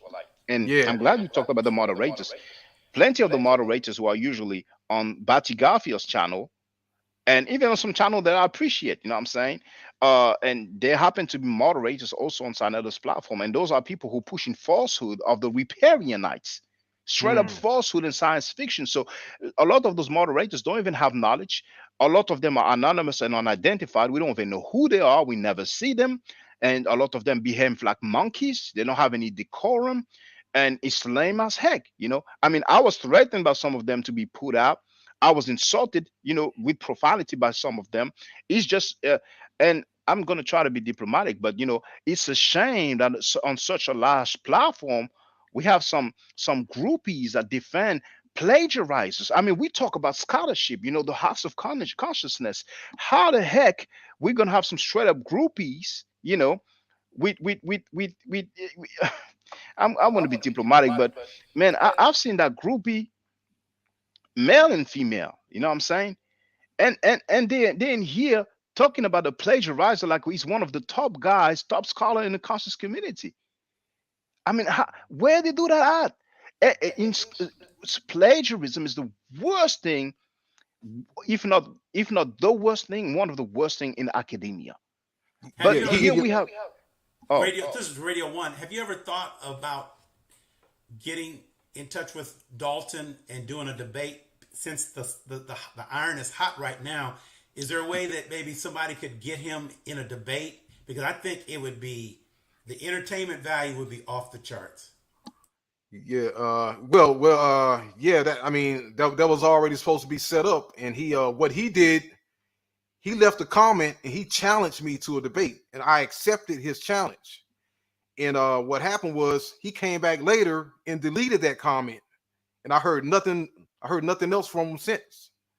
I think that would be, it would take you off. I mean, maybe you, Chaka, to get him on right now, because you got to do it now with the Kyrie Irving, Kanye West, and if you've watched the movie, I think, and you can't have too many people. It has to be like just one on one, because I think you could ask him some questions and say, brother, we're gonna give you an opportunity. I think he won't do it. Most people won't do it. Dr. Wesley Muhammad challenged me to a debate. I accepted. He backed down. Zion Lex, I told him if he wants that smoke, I'll serve him anytime. He doesn't want it. Um, um, Chief X said I was lying. We spoke. I clearly told him the time and the date. Out of curiosity, one of his latest live stream, the brother sat 12. Ask him, did you run away from the debate with Ma'af forever? And Chief X said, well, he's in Europe. There's a time difference. And he mentioned the term forget. He said, and he wasn't really clear with that. So he's kind of implying that he forgot or that there was some issue with the time difference. When I was very clear, and I've sent him an email and I've sent him a message on his latest video in the comment section. You know what I'm saying? The dude just didn't want it. And, it's fine. I know he didn't want it, but him trying to act like, oh, the time difference, but he didn't want it. I saw him of fake, and I regret that when I spoke with Ujau, I did not remember to state that fact because Ujau was like, "Oh, you need to interview him," and I said I would never interview a plagiarizer, but I have invited Osahimo Fake, and if Osahimo Fake was not available on that time, and like I said, he could have come anytime. Those guys don't want it. Those guys that are very good at identifying the neophytes and the people that they can, get won over. You know what I'm saying? But they don't want to holler at people, with a certain pedigree. You know what I'm saying? Because they know what's gonna happen. It really, when you're seasoned, like they say, game recognize game. You know what I'm saying? So when they hear me, if they look at my channel, you know what I'm saying, and they look at the content, and they can see the languages that I'm familiar with, they know, okay, well, okay, I have to be careful with this. So most likely, most of the time, they just don't want it. You know what I'm saying? I think But Dalton would be a good opportunity for somebody. Well, I think he's going to grandstand for now because now he's famous. Now he's world famous now. He's world famous now, and it's good for him. You know what I'm saying? It's good for him. But I don't know how many subscribers he has, but probably the numbers went up. And I don't have that many subscribers. I don't have that many people in attendance, and I understand why. Like I've said, but we can still get some clarity. I mean, it's going to take time. Now, both of you brothers are here. I remember I would barely have any people at one point, so it takes time. We're gonna get there, and I'm not trying to have as many people as possible. I want some solid people because the Butler Reggie to me is such a disappointment. To talk about Dr. Ben and Dr. Clark, particularly Dr. Ben, and claim to be a student of Dr. Ben. And I've been reading in the comments, many people say that he's been talking about Dr. Ben negatively or not positively, saying that he was wrong or something. But I don't have the actual sound bite. I don't have it, so I cannot really speak on that. But many people are saying, how come you talk against Dr. Ben and saying that he was wrong and stuff like that? But the mere fact that he's going on his campaign with Barty Garfield, talking about, oh, this guy saying Kemet, Kemet, Kemet, saying he bangs on Kemetic people. He basically betrayed the philosophy of his own teacher or master. I mean, this guy is such an embarrassment. It's just amazing. And this is the type of people I absolutely don't want. I don't want fence riders. Now, if somebody say, I'm not dealing with that no more, I've changed my views, I'm like, fine. But to try to talk about, I know the Medu nature, Jabari doesn't know the Medu nature, but he doesn't even care about the Medu nature. You know what I'm saying? Now, he's not going to diss Brigadier Amen, though she is a Kemetic priestess, a Hemet Netcher, but he's going to, and same with Mfudishi, though I don't know if he has a title priest, but then Jabari being a Kemetic priest, he has issues at that just because he doesn't speak the Meta Netcher enough. And Reggie speaks only English when he talks about the Bible, when he talks about and helping Garfield, and he lied also. I don't like liars. He lied to the public, not in his private life, but to the public, saying that he did not help Garfield. That's why he ended up insulting me because I pointed that out. You know what I'm saying? But they talk about the Bible. Both him and Bati Garfield don't speak Hebrew or Aramaic or Greek. I I mean, it's think just ridiculous at this point. I think And now is a good time because I watched the whole movie, The Hebrews to Negroes, and he did mention Kemet a little bit, but I noticed the way he referenced it is he wanted to focus on Judaism and forward. And I think the antidote to his movie would say, what happened before? What happened before? And then you could get into the conversation about Kemet, Egypt, the Dogon people, Nubia, Kush, right? And that way you could say they were the foundation for Christianity, Judaism, and Islam, and show the stories of Asar, Aset, and Heru that were changed to Osiris, Horus, Isis, right? That would throw some water on, and then you won't even and talk about the Hyksos, Hyksos. who they imply maybe the prototype, but we know that they're not. But just show that, if y'all want to talk about Judaism, how about what the Africans were doing that were building the But pyramids? but the funny thing is that if we find some Hebrew texts, because then there's a tradition. But the Hyksos, they are of course the closest thing to any phenomenon similar to the Exodus story. Because the Hyksos are tested in history. They were in the north in the Delta region, and they were ultimately expelled. And the place where they fled to was the area of Canaan. So possibly they came back there with some stories, not to say traditions. But then, um, and we have their names also. Their names is an indication that most likely they even came from there because we have some Yakub El and things like that, foreign names, Asiatic names. So we need to look at the text. But usually the experts that deal with the text, a lot of them are Abrahamic believers. So they still have the nerve when they talk about the great hymn to Aten and Psalm 104, to act like, oh well, it's some kind of coincidence, or maybe the text from the Hebrews predate the text from Kemet. I'm in a Mopay, and was it the book of Proverbs? You know, all these texts that we have there, um, um, the Ten Commandments, the Papyrus of Ani, the so-called Book of the Dead. Where the I'm 42 admonitions come from. exactly. And when So we compare that with, yes, go ahead. can you is there a way that it can be refuted which came first? Because you know that Willie Lynch letter What, was what, discovered like in well, 1995. let me show you, brother. Let me show you. And I'm happy you asked that question. Now, I want to welcome Amun Min Ra Sut Atum, who has become a new member, so he can participate in the chat. Thank you, brother, for your support. Now, I'm going to go back to this article. So, we have here the Papyrus of Ani, which is in the British Museum. Now, we have a translation in that book here. We have plenty of translations. This one is by Faulkner. The most famous translation is by Budge, of course. Now, we have the Ten Commandments on the left, the 42 Declaration of Innocence from the Papyrus of Ani, you know.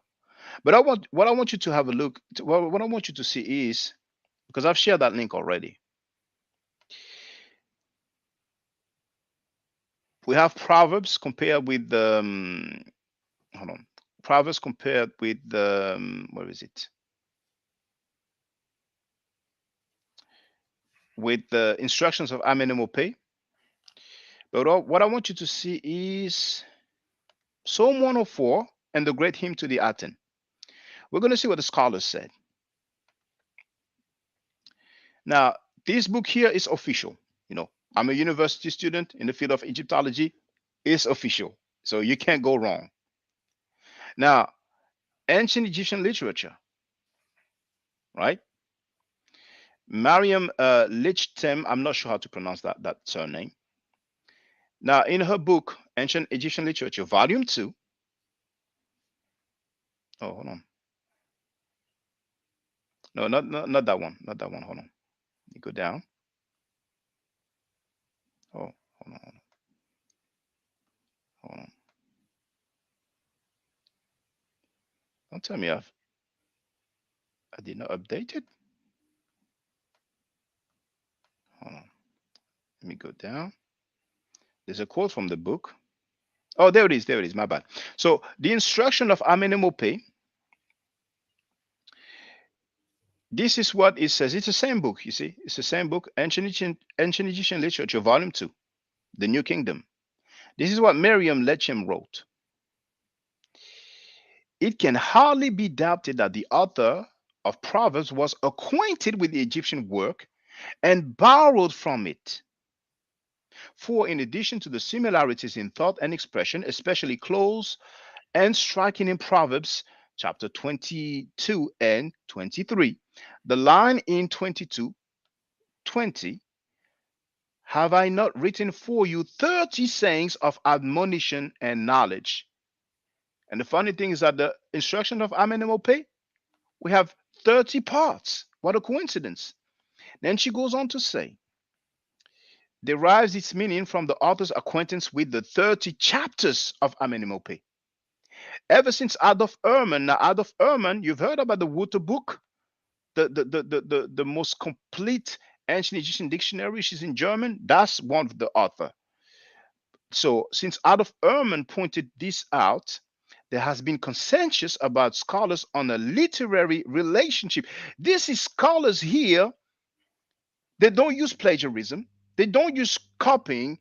They have all those euphemism, literary relationship. And then, although some scholars have tried to interpret it in reverse by claiming priority for the Hebrew text, or have proposed to derive both works from a lost Semitic original. Even the scholars are at it. Why? Because of their beliefs. And that's where we need people in the fields. Brother Nechaneb, Kedika Peer Review Channel, he is studying linguistics formally. Brother Chuck Morgan is studying the cuneiform writing formally. I'm now studying Egyptology formally.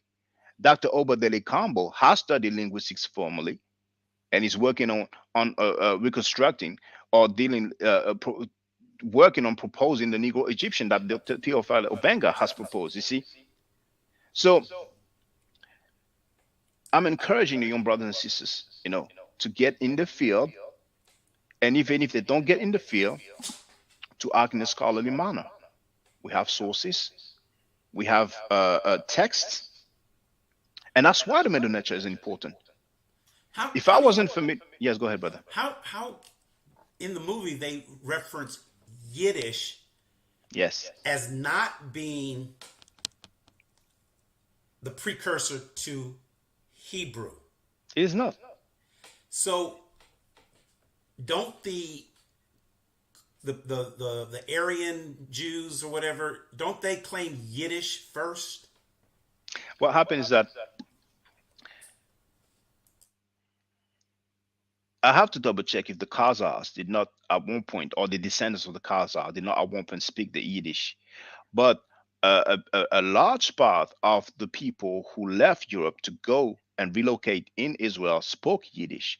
When the Hebrew language was reconstructed, they've used Yiddish. You see? Now, Yiddish somehow, some way has some remnants from the Hebrew language, somehow, some way, because they were dealing with that religion, so they have some terms. But at one point, the Hebrew language was almost kind of considered like a dead language, just like the Medu Nature is. Dr. Rikeri Amen, her goal, her objective, her wish is that the Medu Nature can be revived. And I wouldn't mind. I think it's a noble and good objective.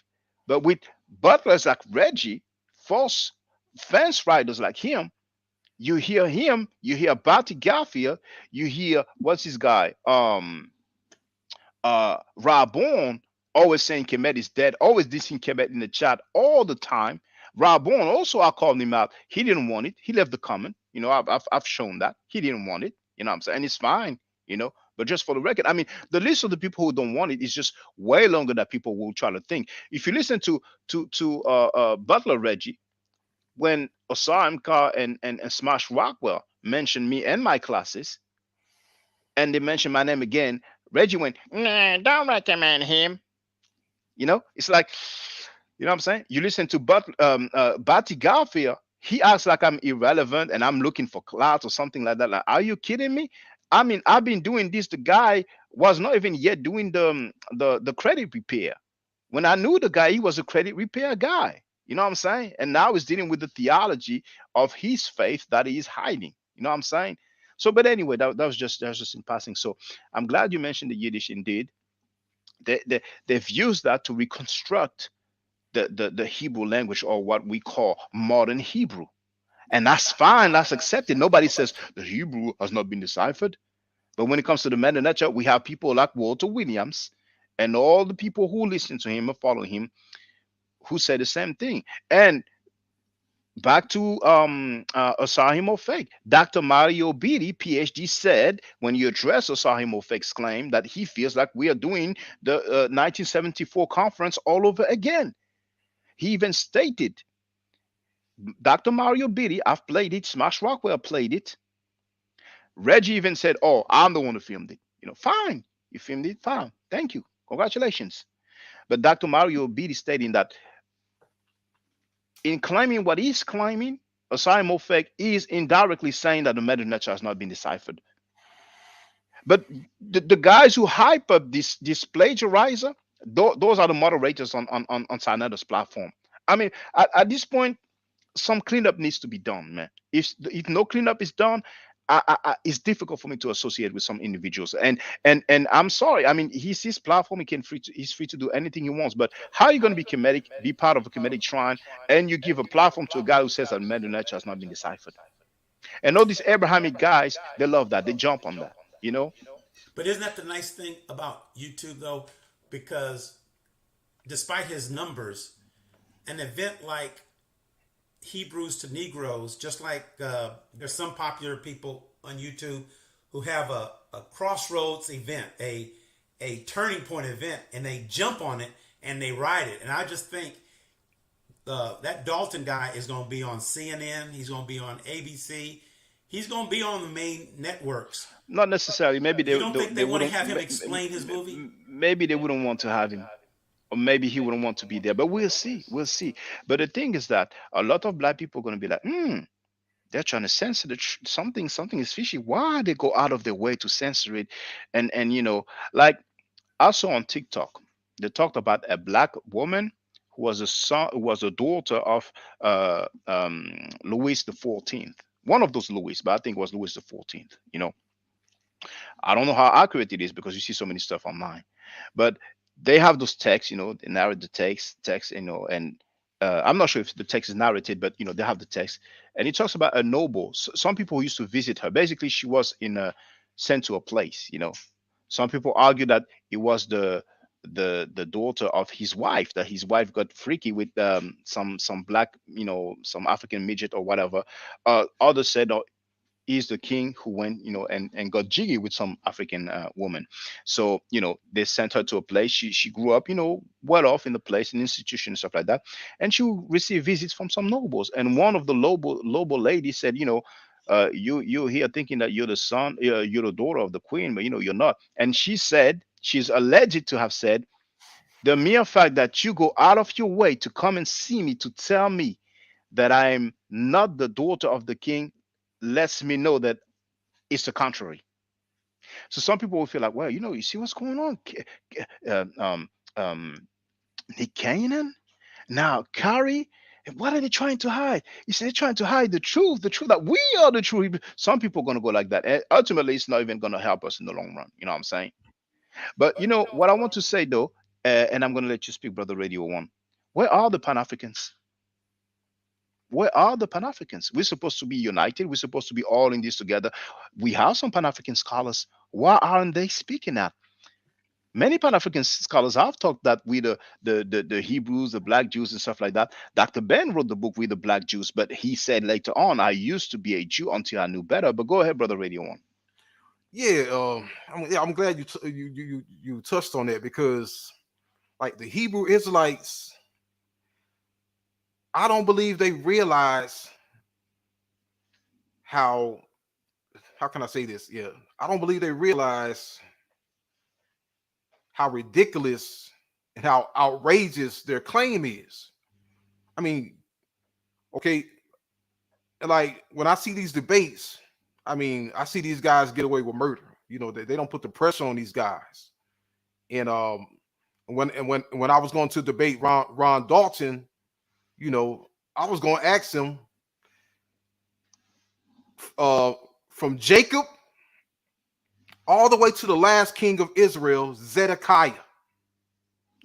There is an unbroken chronology in the Bible from Jacob all the way to Zedekiah, and it ended during the Babylonian captivity. Okay, which was the 6th century BCE. How are you going to prove, using the Atlantic slave trade that happened in 1500s AD, which was 2,000 years after the Babylonian captivity, two different geographical locations. Okay, like this was. I'm sorry, brother. Which picture are you talking about? Huh?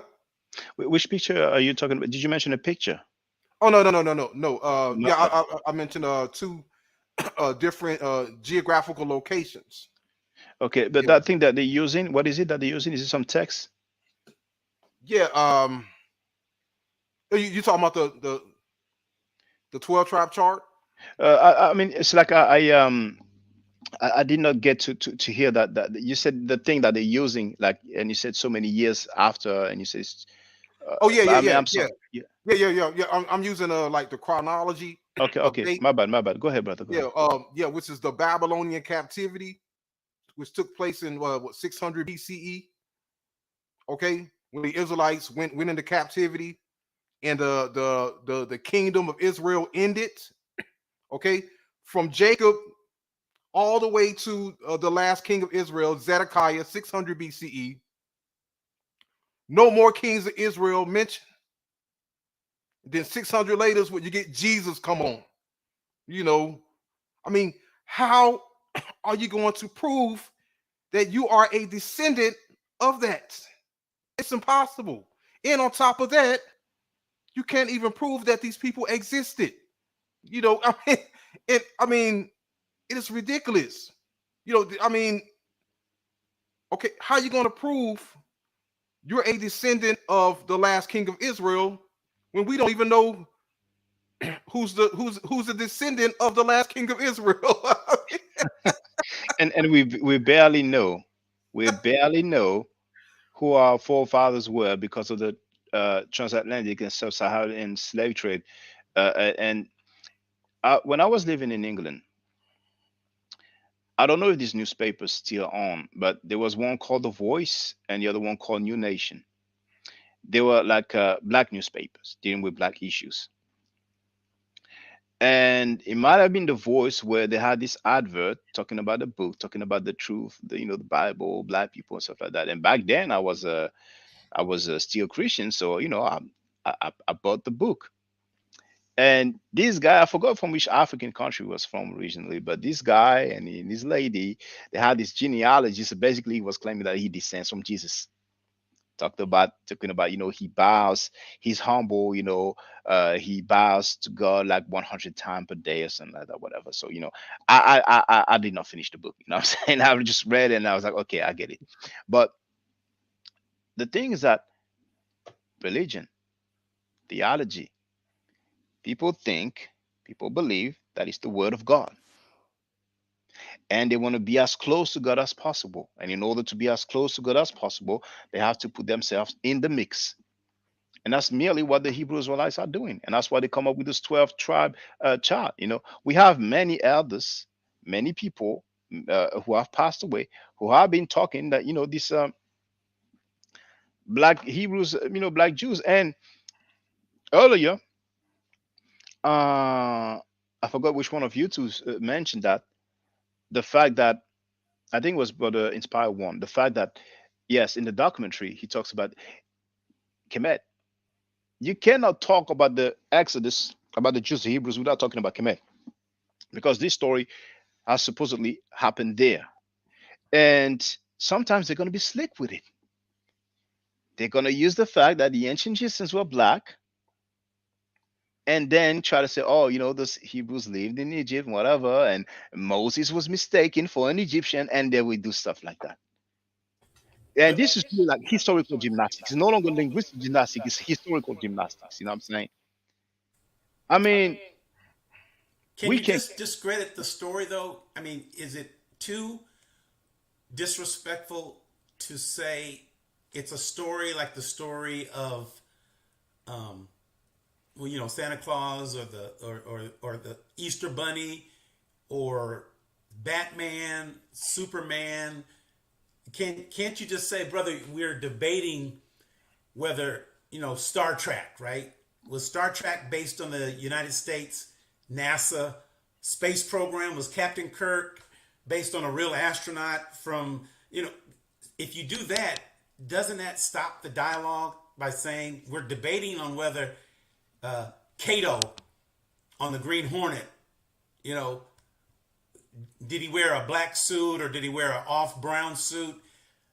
And we're getting in fights over of a fairy tale, like the three bears, right? Was Goldilocks and the Three Bears? Was it really a forest in Nottingham or was it a forest in San Francisco? Did she really sleep in 3 beds or were there really 4 beds and she broke? You know what I'm saying? And we're debating that. That's what I'm concerned about. Why are we debating a fairy tale? Well, that's religion once again, theology, because it's not just fairy tale. They consider that we're dealing with the word of God, you know. And I try to be diplomatic. Sometimes I talk about Spider-Man. Brother Holly sees in heaven. He made an analogy with Spider-Man, Peter Parker, you know. And things that are mentioned in the stories mentioned in Peter Parker. We have mentioned of individuals. You might have mentions of places that exist or rulers that exist, because a lot of times they like to say, oh, well, in the Bible, there's this ruler that mentioned that ruler existing in history, you know. Or if you say, well, Exodus didn't happen, they might say, well, prove that it didn't happen. You don't prove that something didn't happen. You prove that something happened, you know. So if there's any historian with some degrees, or let's say PhD, so we can cut the chase. So some PhD who wants to argue that the Exodus happened, then please tell us the records, the data that makes you come to that conclusion. I got one. Because, okay, which one? Adam and Eve. No, that's not the data. No, I'm That's not I'm record. making a joke. Oh, Adam yeah, and okay. Eve is a made-up story. Yeah, but I'm just trying to Yeah. talk about for whatever people believe in, besides faith, because history is not faith, history is not theology, history is not religion. If we're talking about history, we have historians; those are professionals in the field. What are the records? What are the data that makes them come to that conclusion? As simple as that. If they want to say, well, it existed because I believe in it, because that's my religion, okay, fine. He doesn't have his historian hat, he has his personal belief or theologian hat, you know. So a lot of people end up talking about oral tradition. We don't have any records because it's an oral tradition. Okay, fine. But like Radio One has said, that stuff is theirs. The languages, it's theirs. The geographic location is theirs. We are doing cultural appropriation. And when I say we, I mean black people in general, who happen to be black Hebrew Israelites. That's cultural appropriation. When a white lady, a white singer, is going to wear braids, Adelaide wore braids, people lost their mind. Cultural appropriation. I'm like, what? She cannot have a hairstyle? Well, we wear suit and tie. Are we doing a cultural appropriation? I mean, we as a people, we are all over the place. We are all over the place. And I'm pretty sure that some black Christians, some black Hebrew Israelites, some black Muslims ultimately realize that a fair bit of things that they believe in is not accurate. But some of them are making a living out of it. Some of them are religious leaders, pastors, imams, rabbis, Somebody and it's going to addressed be that. difficult for them. Yeah, it's a factor. It's a huge factor. But We if have I- yeah. Go ahead, brother. if I've been telling a lie for centuries and centuries, when telling the truth is going to have me suffer all matter of consequence, you're going to psychologically believe in the lie because your livelihood depends on it. Because all the pastors know these stories. They know these stories, but No, if no, they don't. well, some of them do, and they know that Some if of they them come do. out Yes, and say yes. what they say, are you going to give them 10% of your pay every month? Tithing. Come again with the question. Tithing. Are you gonna? You know how Yes. people tithe. No, I understand the tie. I did it. So, I know are what you you going to mean. give your tithe to a pastor who tells you that we come from African spirituality? The story of Jesus is just a made-up Christians story. won't. Christians won't because it does not match with their theology. And that's why I had a great deal of respect for Ray Haggins until he came up with the debate versus Wesley Muhammad. He did not present anything, and he was paid like $3,000 for that. It was such a disappointment. You know what I'm saying? So that was a great example of somebody that who doesn't have enough knowledge, and but I'll leave it there. But some people are courageous. Our brother Lance Shabazz, you know, and I've read it before, and I'm going to read it again. Is Ray Hagan's getting better though? I listen to him sometimes. I mean, he sounds like he's older. I know he's getting a little his health, but do you still hold that against him? Yes, because he's been disingenuous. He released a note, an open letter, saying that he didn't know what the debate was about. And Sanetta and Sutek replied to those claims. For him to claim that he didn't know what it was about. And besides, we have the footage when he said to Wesley Muhammad, I have nothing to challenge you with. And in his open letter, he said he did not prove that Islam was African. He proved that some Africans practice Islam, and even said I did not want to embarrass a young brother in front of the audience. What are you talking about? He's disingenuous, and I don't like the people who are disingenuous. Or basically, that's lying. That's falsehood. I don't like falsehood. Nobody's perfect. We can say my bad. I was wrong about this. We keep it pushing. You know. But I mean, 2008 with Cyrus and Seti, Kemetic people were on top of the game. Now, if people consider Sarneta's platform, we could say that with Jabari, we're on top of the game, but in terms of numbers, we are still a minority. Wesley Muhammad, Sarneta brought Wesley Muhammad to the conscious community, but no harm in that.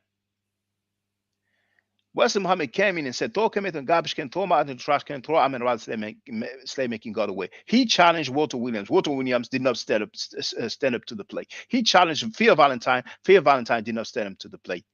Ultimately, he ended up debating Nashua Tahuti, who was somehow a beginner in this because he used to be a 5%. You know, it's just levels to this. It's like the guy, NFAC, the guy ran for the presidency of the United States, and then he considered, and he wrote that on his own media, social media. I'm considering running for the United States presidency of the again. And then 2-3 years later, he becomes a hardcore militant with guns and so. I mean, and some people fail for that. There's levels to this. You cannot just overnight, you know. So that's. I mean, it was an embarrassment. I mean, the guy. Some people try to make fun of our brother Chris MVP Harris. Chris MVP Harris, he did the first round. He refuted some of the stuff that Pastor Bennett said. Then he bounced. Ray Haggins got on stage and said, "What are we supposed to accomplish here today?"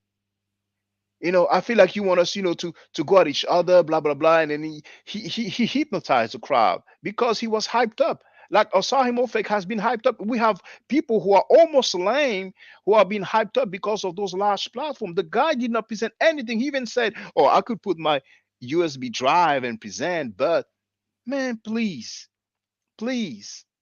And because he was so late, you can see from the footage that Wesley Muhammad added, he modified his presentation. And I don't know if that's when he added the stuff, but when Wesley Muhammad finished his first round, he played a clip of Ray Haggins saying, "Well, that's on me though, but I think that Muhammad went to Kemet and learned Ma'at and returned to Arabia and called it Islam." And then Wesley Muhammad said, "Yeah, I refer to you, brother." And everybody's clapping. Now, Wesley Muhammad had some interview after the victory, and he said, if he was going to refute me, he will refute his own words. So how the heck um Ray Haggins makes a lecture starting, "Oh, God let me know as a matter of certainty that it's time for our Muslim brothers to go home." And I think he might have stated that Muhammad never existed, but that I will have to double check. But for him to say publicly, "Well, I think Muhammad went to Kemet and learned Ma'at and then returned to Arabia and called it Islam." I mean, what are you talking about, man? To me, it's the same as he used to be called Booker T. Coleman. Now it's called Kaba. The name you said, Common, yep, yep. I'm more struggling. I don't mean this disrespect. I'm just struggling to pronounce his name. You know, the guy said that, you know, Saddam Hussein was an African man. You know, and but anyway, Lance Shabazz, that's on page 2. He wrote, and that's his book, Blood, Sweat, and Tears. Obviously, you cannot really see it because of my background, but it's Blood, Sweat, and Tears, The Nation of Islam and Me. He wrote, the writing of this book, Blood, Sweat, and Tears, was a long time coming. Hold on. Oh, no, it's not that. Hold on. I think it's in a preface. There it is. So it's just before the contents. He wrote, this book contains information that I must release, regardless of my own personal safety. The book is designed to heal wounds and bring some clarity to broken alliances. He's talking about why he decided to leave the Nation of Islam. He is a courageous brother. You know, we unfortunately have an ecosystem of falsehood. And The fact that those people don't want to step up to the plate and don't want to have the dialogue is a great indication. Walter Williams, I think he might have had one discussion about his claim with the Amen Ra squad, the brothers who wrote the book to refute him. And I don't even think it was, I did not watch it because, this claim I know is erroneous, but I saw there was a video and they talked. I don't even think he was in a debate format with a moderator and equal time. Walter Williams I've never seen him debating about the Medu nature not being deciphered. If he has, please show me. And when I say debate, it means there's a moderator and there's equal time. If he's just talking, because he's so old, people respect him, he's going to talk and say whatever he wants. And Butler Reggie, being an embarrassment as usual, he even said, "Well, I think what we should do is, you know, okay, thank you, merci. Me, Hujau, and he said another name. Three brothers. He's proposing that three-person go against a 90-year-old man. I mean, as if the guy is so high and mighty and like a huge master teacher. People call him doctor. I don't know which degree he has, but anyway, um, I Was have never seen Walter Williams having a debate once in his lifetime about the meta nature not being deciphered. But yet we have all these conscious community members who act like he proved something, and his book was about the historical origin of Christianity. And over 2 pages, he argued why, in his opinion, the meta nature has not been deciphered. As a matter of fact, he issued a challenge. And he said it several times. And I have the video, and I'm going to share it for those, because now I'm talking about this. I'm going to share it. I replied to his challenge. He said, just pick any hieroglyphic symbol, and tell me what it means. You know, but nobody's going to address that because they have their ecosystem of falsehood. isn't Jabari's wife conversant in the metanetter? She's familiar with the miniature. Indeed, she's more familiar than him. Now, you see, I'm going to share for all purposes Walter Williams $1,000 hieroglyphic challenge. Now, many people say that Jabari's wife uh, has a doctorate degree in linguistics. I think she has a master's degree in linguistics. She was actually interviewed by Reggie when Reggie was not, you know, being foul as he is now. But for all purposes here, Walter Williams $1,000 hieroglyphic challenge. You know, but people are not gonna bring that up. And it's the same as Batty Garfield when he said, "Well, show me Isis being a virgin on some artifact," and I did that. And what did he do? He tried to disrespect me. You know what I'm saying? So to anybody who feels like Walter Williams uh, um, has some valid argument, once again, to my knowledge, he has never debated once in his lifetime his claim that the legislature has not been deciphered. And if we talk about debate, once again, there's a moderator and there's equal time. Anything else is just talking, it's just a discussion.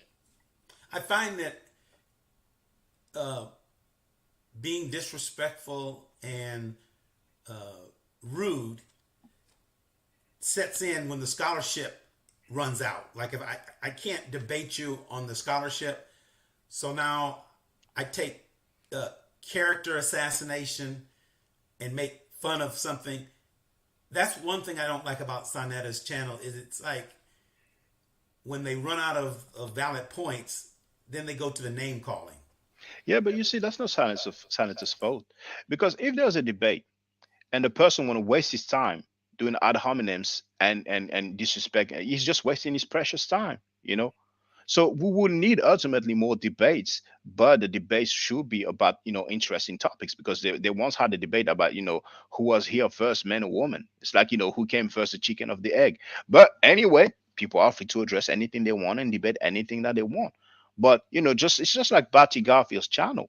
If you look at it, Barty Garfield by himself, he doesn't teach jack. He always needs his Power Rangers. He always needs so many people, and then he's gonna eventually present some stuff that either Reggie prepared for him or some things that he read on some Christian apologist blogs, and that's all. Or he's gonna pay some white man to go against his brother Jabari, like he has done in the past. You know what I'm saying?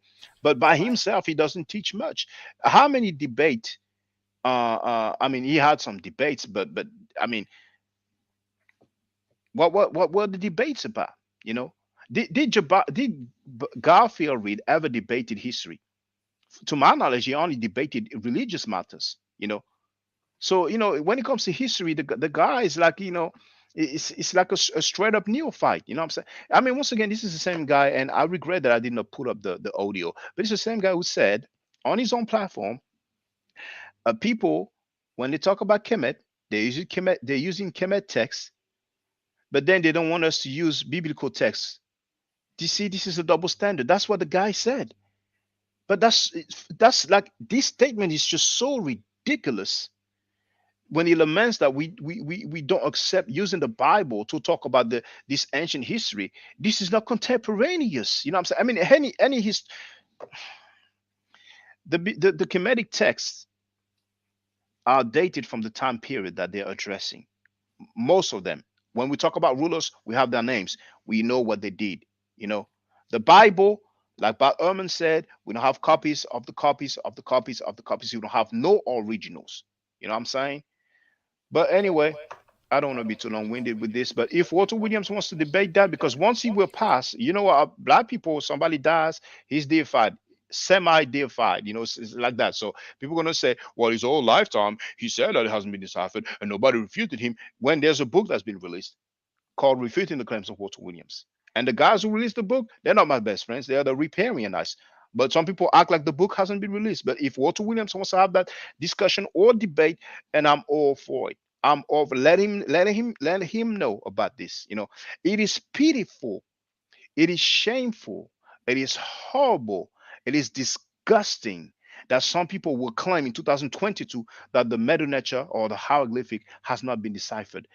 That is, in other words, saying that all the PhDs in Egyptology in the world are dead wrong and they don't know what they are talking about. It is even almost it's kind of insulting the intelligence of the universities around the world who happen to have the academic field called Egyptology. And it's only black people who do that. And have you ever seen some non-black people saying that the hieroglyphic has not been deciphered? And amazingly, most of those black people who said that the hieroglyphic has not been deciphered happen to be Abrahamic believers. Isn't that strange? Because they know that we have those texts. They know that some of their texts, some of these Kemetic texts, reveal that there's been some plagiarism. So it's inconvenient. So, oh, well, let's jump on a bandwagon. Let's say it hasn't been deciphered. Those guys don't know what they're talking about. It's crazy. It's insane. Go ahead, brother Radio One. That's interesting, man. But I'm about to step off a minute. I just want to say this, these guys, man, they are like Rob Orn, which I found out he's a Muslim. He's a 5%er. Yeah, 5% are Muslims. Actually, brother, I'm sorry to cut you off, but they will say that they are not. I think they will say that they are not. Yeah. Yeah. That's what he said. Like a lot of these guys, I mean, I call them English, because they only deal with the English, and that's why Rob Bourne is an Englishman, Garfield is an Englishman, because they only deal with the English. Like even Sarwar Sudan said, he only deals with the English. He can't. None of them can speak the language. Can speak the ancient language, so it is impossible for them to refute if the Medu Neter has been deciphered or not. We saw it. We saw how they ran from him and young Pharaoh ran from the debate. Because they're out of the league. They can't go up against it if they don't speak the language. So and that's why I say that we should set some rules for these guys, man. Like I see it out like even with the Hebrew Israelites. If you're going to claim that you're a biblical Hebrew Israelite, you have to prove within the biblical Hebrew text of West Africans, of Hebrew Israelites in West Africa. Okay, prove it. Don't come with some 1800 and 1700, 1900 English. Show with the ancient texts that the biblical Hebrew Israelites were in West Africa. Because if you're going outside of that, then you're violating, you're cheating, and you're lying. Okay, because you're doing the same thing that you're accusing the white man of doing. Okay, I mean, you're using late sources, using, you're going against your own Bible. You're going against the ancient text. And that's why, like, a lot of these guys, man, I'm not really a debater. I really don't care for debate. But if I was to debate these guys, man, I would destroy them. Like this guy Ye- Rob Bourne, he's a novice, man. I would destroy that guy. Well, like I said, I called him out and he didn't want it, But in the chat, I see him disrespecting Kemetic people on a very regular basis. Not only he said that Kemet is dead, I heard him. That's why I called him out. But very regularly, I see him making fun of Kemetic people, and it is what it is. But just the 12 tribe chart. Did somebody ever talk about that in 1950s, in the 60s, in the 70s? I mean, some guy woke up and made that tribe, and they try to use that as if it has any legitimacy. And you know, one thing that I really don't like is when we have so-called scholars, so-called teachers who are making us look bad, making black people look bad. The 12 tribe chart that make us look bad. Black people claiming that the hieroglyphic has not been deciphered, that makes us look bad. People trying to use a revelation to try to argue that Jesus was black, that makes us look bad. When once again he says that his hair and his head were white as snow. And but I mean, some people don't have any shame in our game.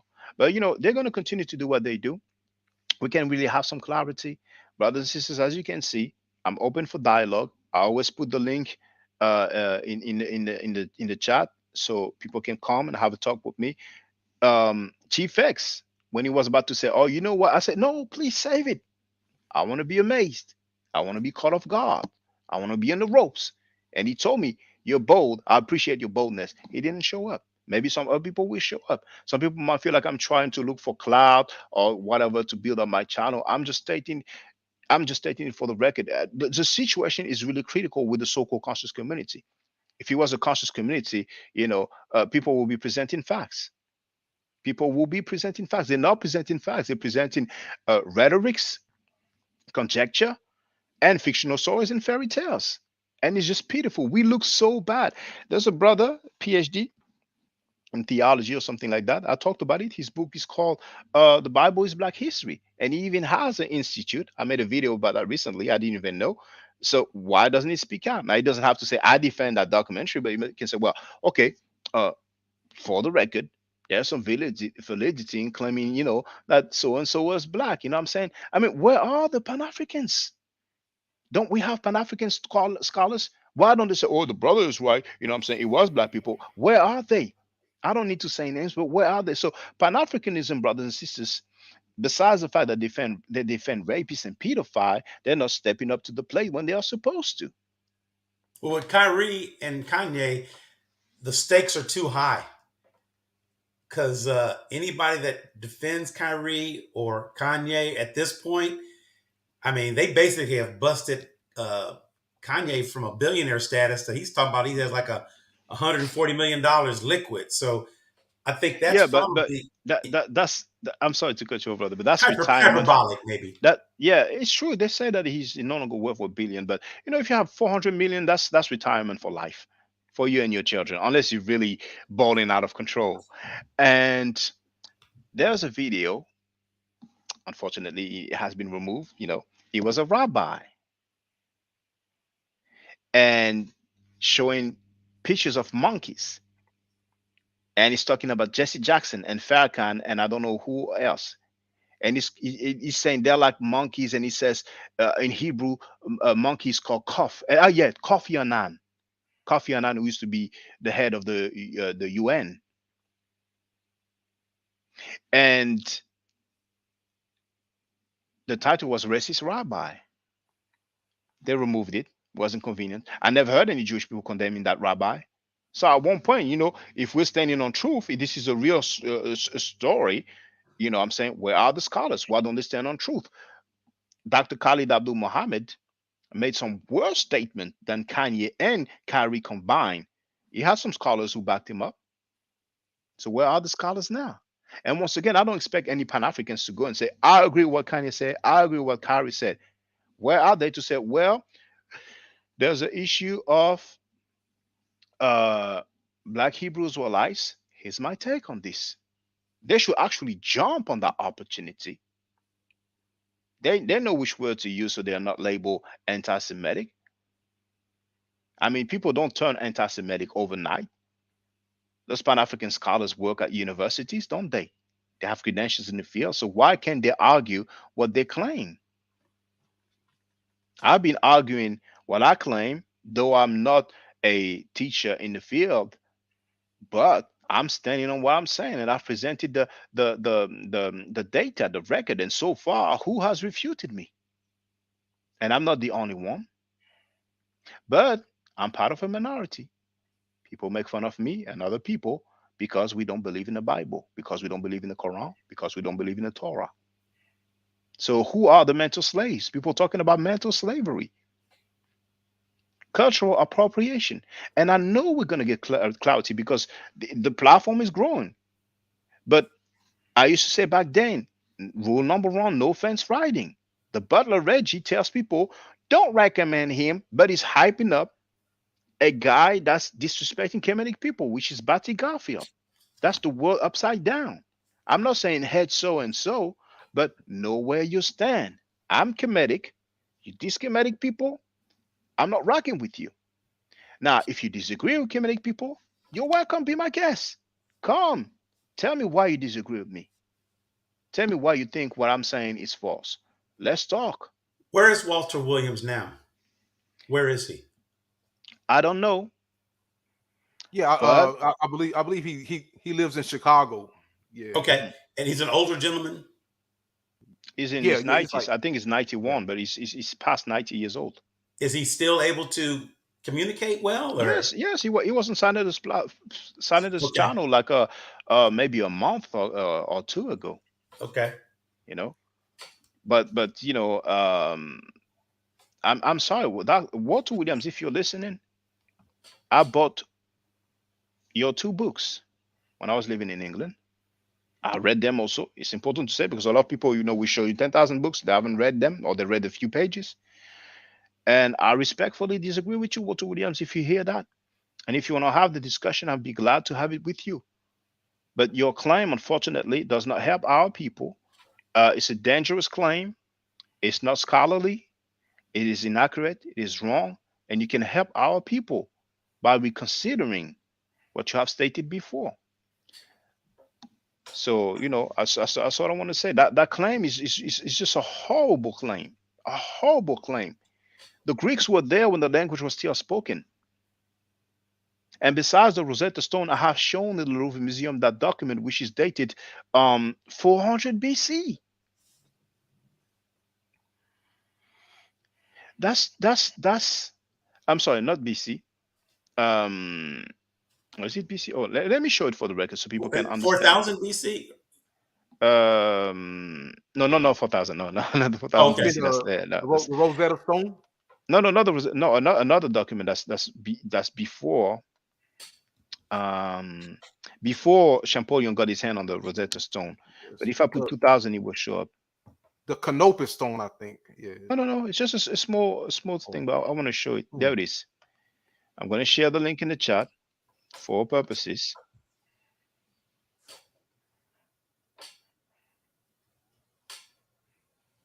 So in the chat, link. That's 2,000 years before Champollion and the Rosetta Stone. 2,000 years before. Hmm.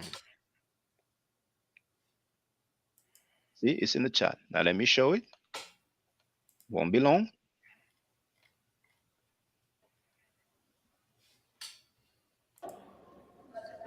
Greetings, Louvre Museum, Paris, France.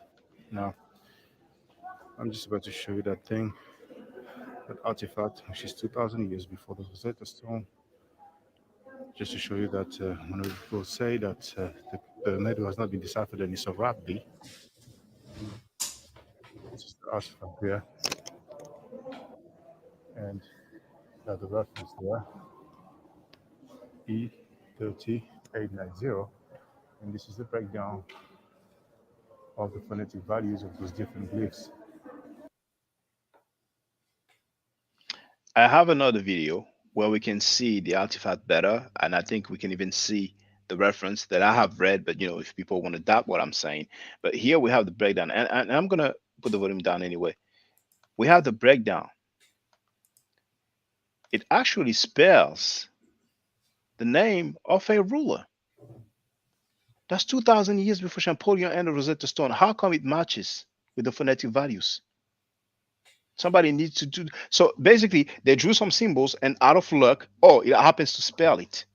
It happens to spell that name, and that's the name Alexander. Alexander the Great. And that thing, some people might not really understand, but just that artifact here in the Louvre Museum just kills the idea of the Medu nature not being deciphered. People don't even know that the most instrumental thing that helped Champollion to decipher the hieroglyphic was not the Rosetta Stone. It was I think it's called the Philae Obelisk. And there you have the name of Cleopatra and I think Ptolemy, you know. So a lot of people claim so many stuff, but they don't even know the real deal. Now, I got that from a conference that Egyptologists call Farou, Dominique Farou. And even in Champollion's own writing, when he talked about the Rosetta Stone, he said, "This is what will help me decipher it." And I'm paraphrasing. So thanks to that Philae Obelisk, he understood the system, and he knew that with the Rosetta Stone, he would be able to take it further, you know. But I mean, I'm sorry, that's one of the worst claim ever, that the hieroglyphic has not been deciphered. And as a matter of fact, the Commissioner Depth guy, I don't really listen to him like that ever since once again he said that the hieroglyphic symbol of the arm with the cone of bread in the palm means Allah. But I think he kind of says that the Medu nature has not been deciphered. Doesn't he say that? When he talks about the hieratic and so on? Yeah, I did hear him say that he agrees with Walter Williams. But there we go. So the same guy who says that this hieroglyphic symbol means Allah, he's saying that the hieroglyphic has not been deciphered. Walter Williams released his book, The Historical Origin of Christianity, where he argued over like 2 pages or 4 maybe at most that the hieroglyphic has not been deciphered. That's released on the Ma'atian Press. Why Ma'at? Why would you use that? He greets people by saying Ma'at Hotep. Why would you use those words if the Medu nature has not been deciphered? And the worst thing is people will have Kemetic name and they say that the Medu nature has not been deciphered. That just doesn't make sense at all, you know. But go ahead, brother. Yes. Yeah. And another thing too, like speaking on Walter Williams. Okay, now he will sit up there and say that we African Americans are the descendants of the ancient Egyptians. Yes. But then he will turn around and say that, well, don't believe history. History, the Greek history, everything is fake. How you going to demonstrate your claim? It's just all over the place. I mean, it's just all over the place. You know, it tells people don't call it Kemet, call it Egypt, because you look at the map today, it's called Egypt. I mean, some people, and that's the problem with the so-called conscious community. You know, we have this ecosystem. This guy is a scholar, this guy is a doctor, and everybody just follows suit. What about the records? What about the data? You mean to tell me that all those Egyptologists who earned their PhD, who studied for about 9 to 10 years, they don't know what they are talking about? But this guy there, whose credentials are unknown to me, he got it right. It's like the meme saying that, you know, all the scientists in the world, they got it wrong, but some villagers in Galilee, they figured it out. All the Egyptologists in the world, they don't know what they're talking. They speak Greek, they speak Arabic, they speak Hebrew, they know the Medu nature, but they're wrong about the Medu nature. You know what I'm saying? Oh man, this just kills me. And another thing, like, okay, if we descend from the ancient Egyptians, but the text that the word Egypt derives from,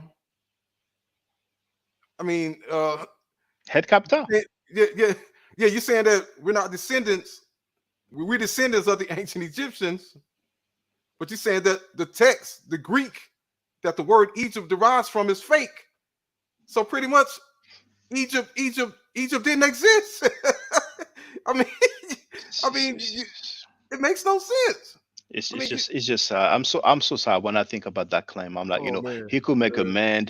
He would not be less of a man, but unfortunately, I think he's gonna transit, and then people are gonna act like this guy put a smackdown on all the Kemetic dudes, and nobody was able to, But and that's why I lament that we had the Butler Regis say, hey, I propose that three versus you. I mean, people are gonna say that I have an obsession with the Butler, so I'm gonna cheer on the Butler.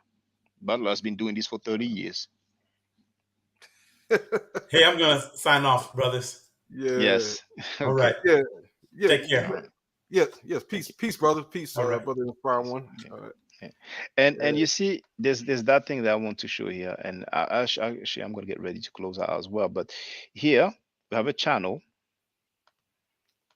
I've seen his channel before because he travels to several African countries and he's showing, the how you can, the life, the living condition, and so on. But it's called Go Black to Africa. He has 204 subscribers. 204. And 5 days ago, he wrote, America hiding the secret that black Americans are Jew people. And you see how he wrote Jew? And I think it was on purpose to avoid any problem whatsoever, you know. So I must say I did not listen to that, but the title speaks volume, Hmm. you know, and he has 200,000 subscribers. Now, here, there's this thing that I want to show. Our brother Zion Lex, our Hebrew Israelite brother Zion Lex, who is studying the Medu nature, actually, he's been studying it for a while. Now, here, I dealt with that. And I told him if he wants to smoke, I will serve him. 2 days ago. Ha ha ha. Y'all came at dudes and dudes watching Kanye and Curry tell the world that we are Hebrews. And he liked all those comments. Well, now there's so many comments now, 170 comments. And there's 1,000 likes. Can you imagine this stuff making fun of Kemetic people? 1,000 likes and 170 comments. Now, what he did, he posted that and he wrote, I got time today. And you see, red, black, and green, and the onk. So to me, it's like a subliminal, but he knows my name. He can holler out my name. I said his name. Zion Lex, you are wrong. You are inaccurate. And if you want that smoke, I will serve you. Step up to the plate. If you are a scholar, if you are a teacher, if you are sure about what you're teaching, why don't you step up to the plate? I'm calling your name out, and I'm saying that you are dead wrong. But it's on you. You're under no obligation. Now, here, a few hours ago, Zion Lex, the same guy who posted that meme making fun of Kemetic people, he published this. As someone who participated in the making of the film From Hebrews to Negroes, I ask you, stand with Ronald Dalton, aka Ron Dalton Jr., and Kyrie Irving, as well as Kanye West. There's nothing in the world more powerful than unity, and it is precisely that they fear. They don't care about any of the views that we hold, but the moment that they see or we show them we can stand united or on those views, then that's the thing they fear the most. Special shout out to Dr. Kenneth Howard of the Great Awakening Hebrew International Academy. This man gave me an opportunity to participate in this film, and I am grateful. Why am I showing this? Because he first made fun, shared something making fun of Kemetic people, and now he's talking about unity. Who is he addressing now? Is he addressing Hebrew Israelites only? Or is he addressing black people in general? How the heck, 2 days before, you make fun of Kemetic people, and now here you're talking about unity? And the same guy that we're supposed to stand behind has apologized for what he has said. So this is an example of the confusion of the so-called conscious community and Pan-Africans in general. It's a huge confusion. We look so damn bad. It's just crazy. Hmm. But anyway, brother 81, I'm gonna let you make your closing remarks and I'm gonna close out. Yes. Yes. Yeah. I just want to say, you know your history. Know the language so you can get a better understanding of the history. you know, and I heard some people say, some Hebrew Israelites say, I rock with Kemet. Okay, if you rock with Kemet, then let go of the Israel lie. I mean, you can't rock with Kemet if you're claiming Israel. Okay, let go, reject the Hebrew Israelite lie, because it's, first of all, it is a lie, and it is a lie that is doing more harm to us than it is benefiting us. Wait, brother, let me say this. When our brother said Israel lies, he's talking about Canaan, just for the record. We're going to avoid some trouble. Go ahead, brother. Yeah. So if you rock with Kemet, then fully rock with Kemet. Forget about the Israel lie. It has nothing to do with you. Okay, it does not belong to us. Okay, let it go. And if you rock with Kemet 100%, because Kemet needs your help. Kemet is in danger of being whitewashed. You know, they're trying to destroy artifacts, you know, with what they've been doing, you know, and that's why we have to do like I'm doing. On my videos, I entertain Kemet 100% all day, every day, same as Dr. Ma'at. And if you're claiming Hebrew Israelite, truth be told, you don't give a damn about Kemet, because you're too focused on being a Hebrew Israelite. It's an interference. Let it go. This Hebrew Israelite madness, it is an interference that is stopping the real truth from coming out. And you can't rock with Kemet because you're so focused on being a Hebrew Israelite. And I'm saying is, let it go. Okay? Let's save the real history of Egypt. Let go of this this myth, this fairy tale. And let's and stand with the real Kemet community, and save this real African history that was created by black people. Okay? That is what the Jews cannot take from you. Okay? And They wouldn't want to take it from you anyway. exactly. You know, because every last one of us, we can see ourselves on those walls in Egypt. We can see black people. We can see the blackest of black. You know, if you're jet black, you're not left out. You can see yourself on the walls of Egypt. You know, whether it be Ahmes Nefertari, Mentu Hotep II, Queen Kim Sit or Kim Sut, daughter of Mentu Hotep II, jet black. If you're brown skin, you can see yourself on the walls. If you're light brown skin, you see yourself on the walls. You see all different colors of Africans. And that right there, you can say to the Jews, you can't have.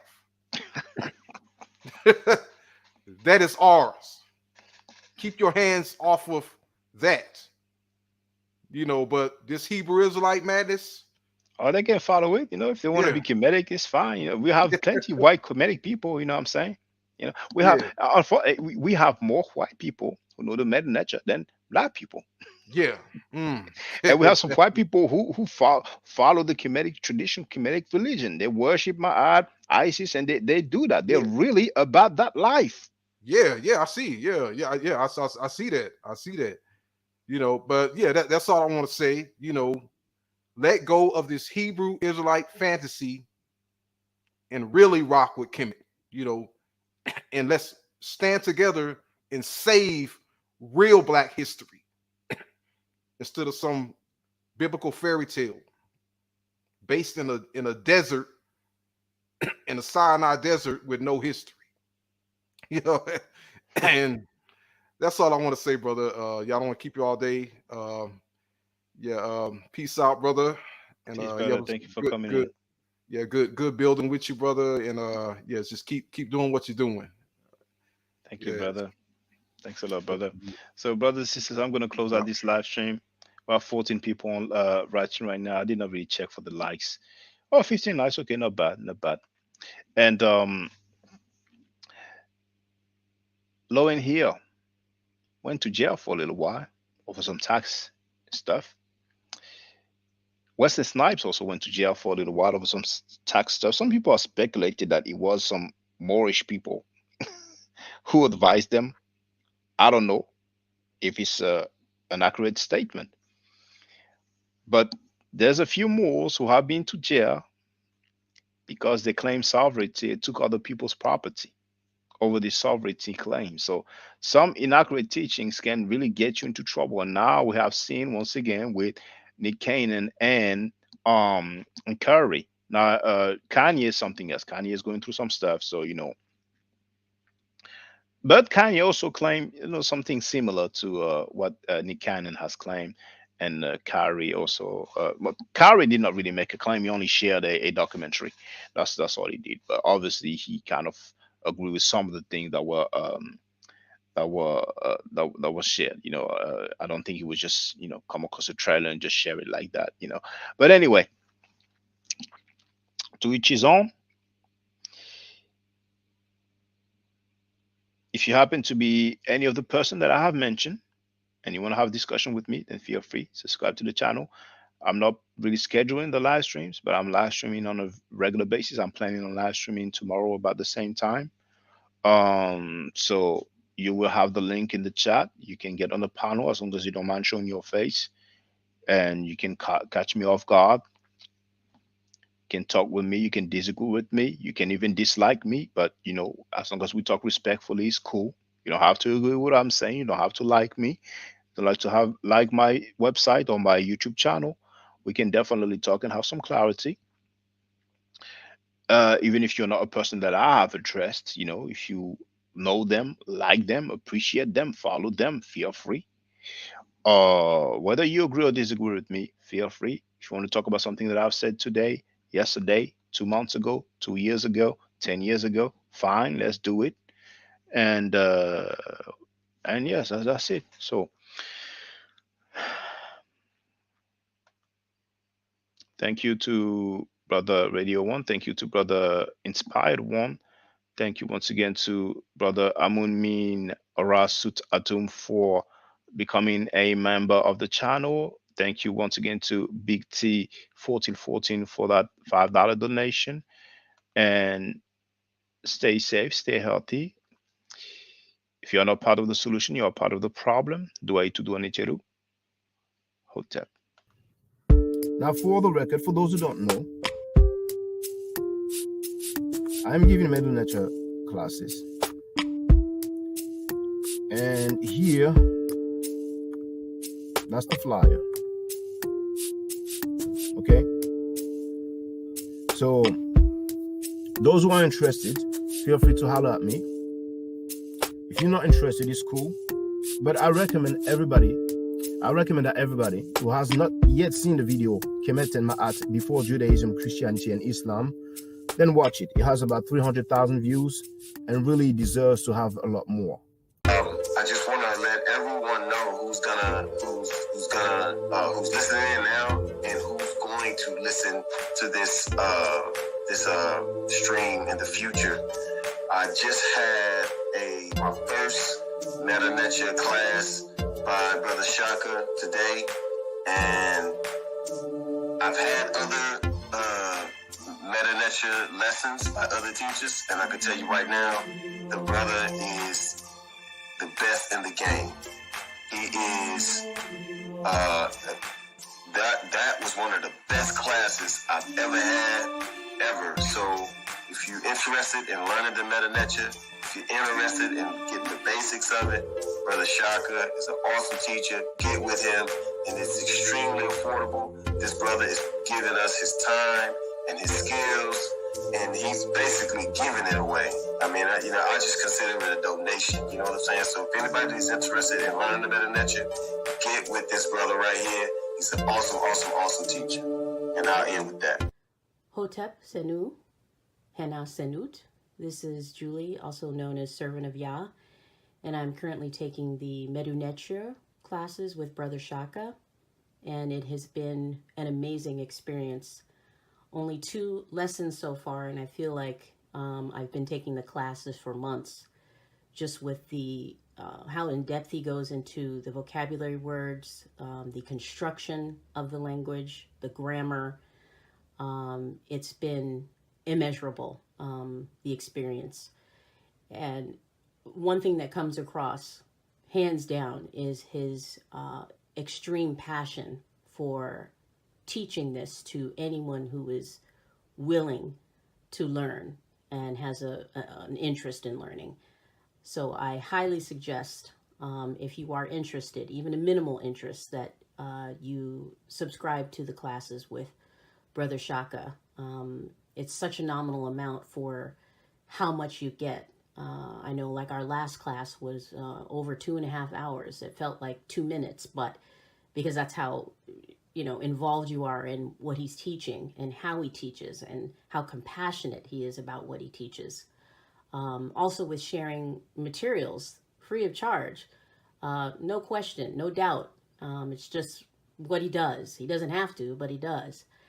And so I just wanted to give a short testimonial about the class and the effectiveness of the class. And all of that is attested to how studied Brother Shaka is. So I highly recommend anyone with a minimal interest that you do sign up for the Medu Netia class. Hotep. Don't forget to subscribe to my channel, which is Ma'at Forever. Don't forget to watch the video entitled Kemet and Ma'at.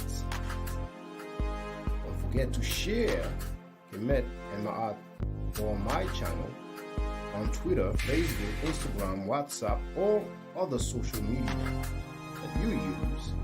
Email, text messages, you name it.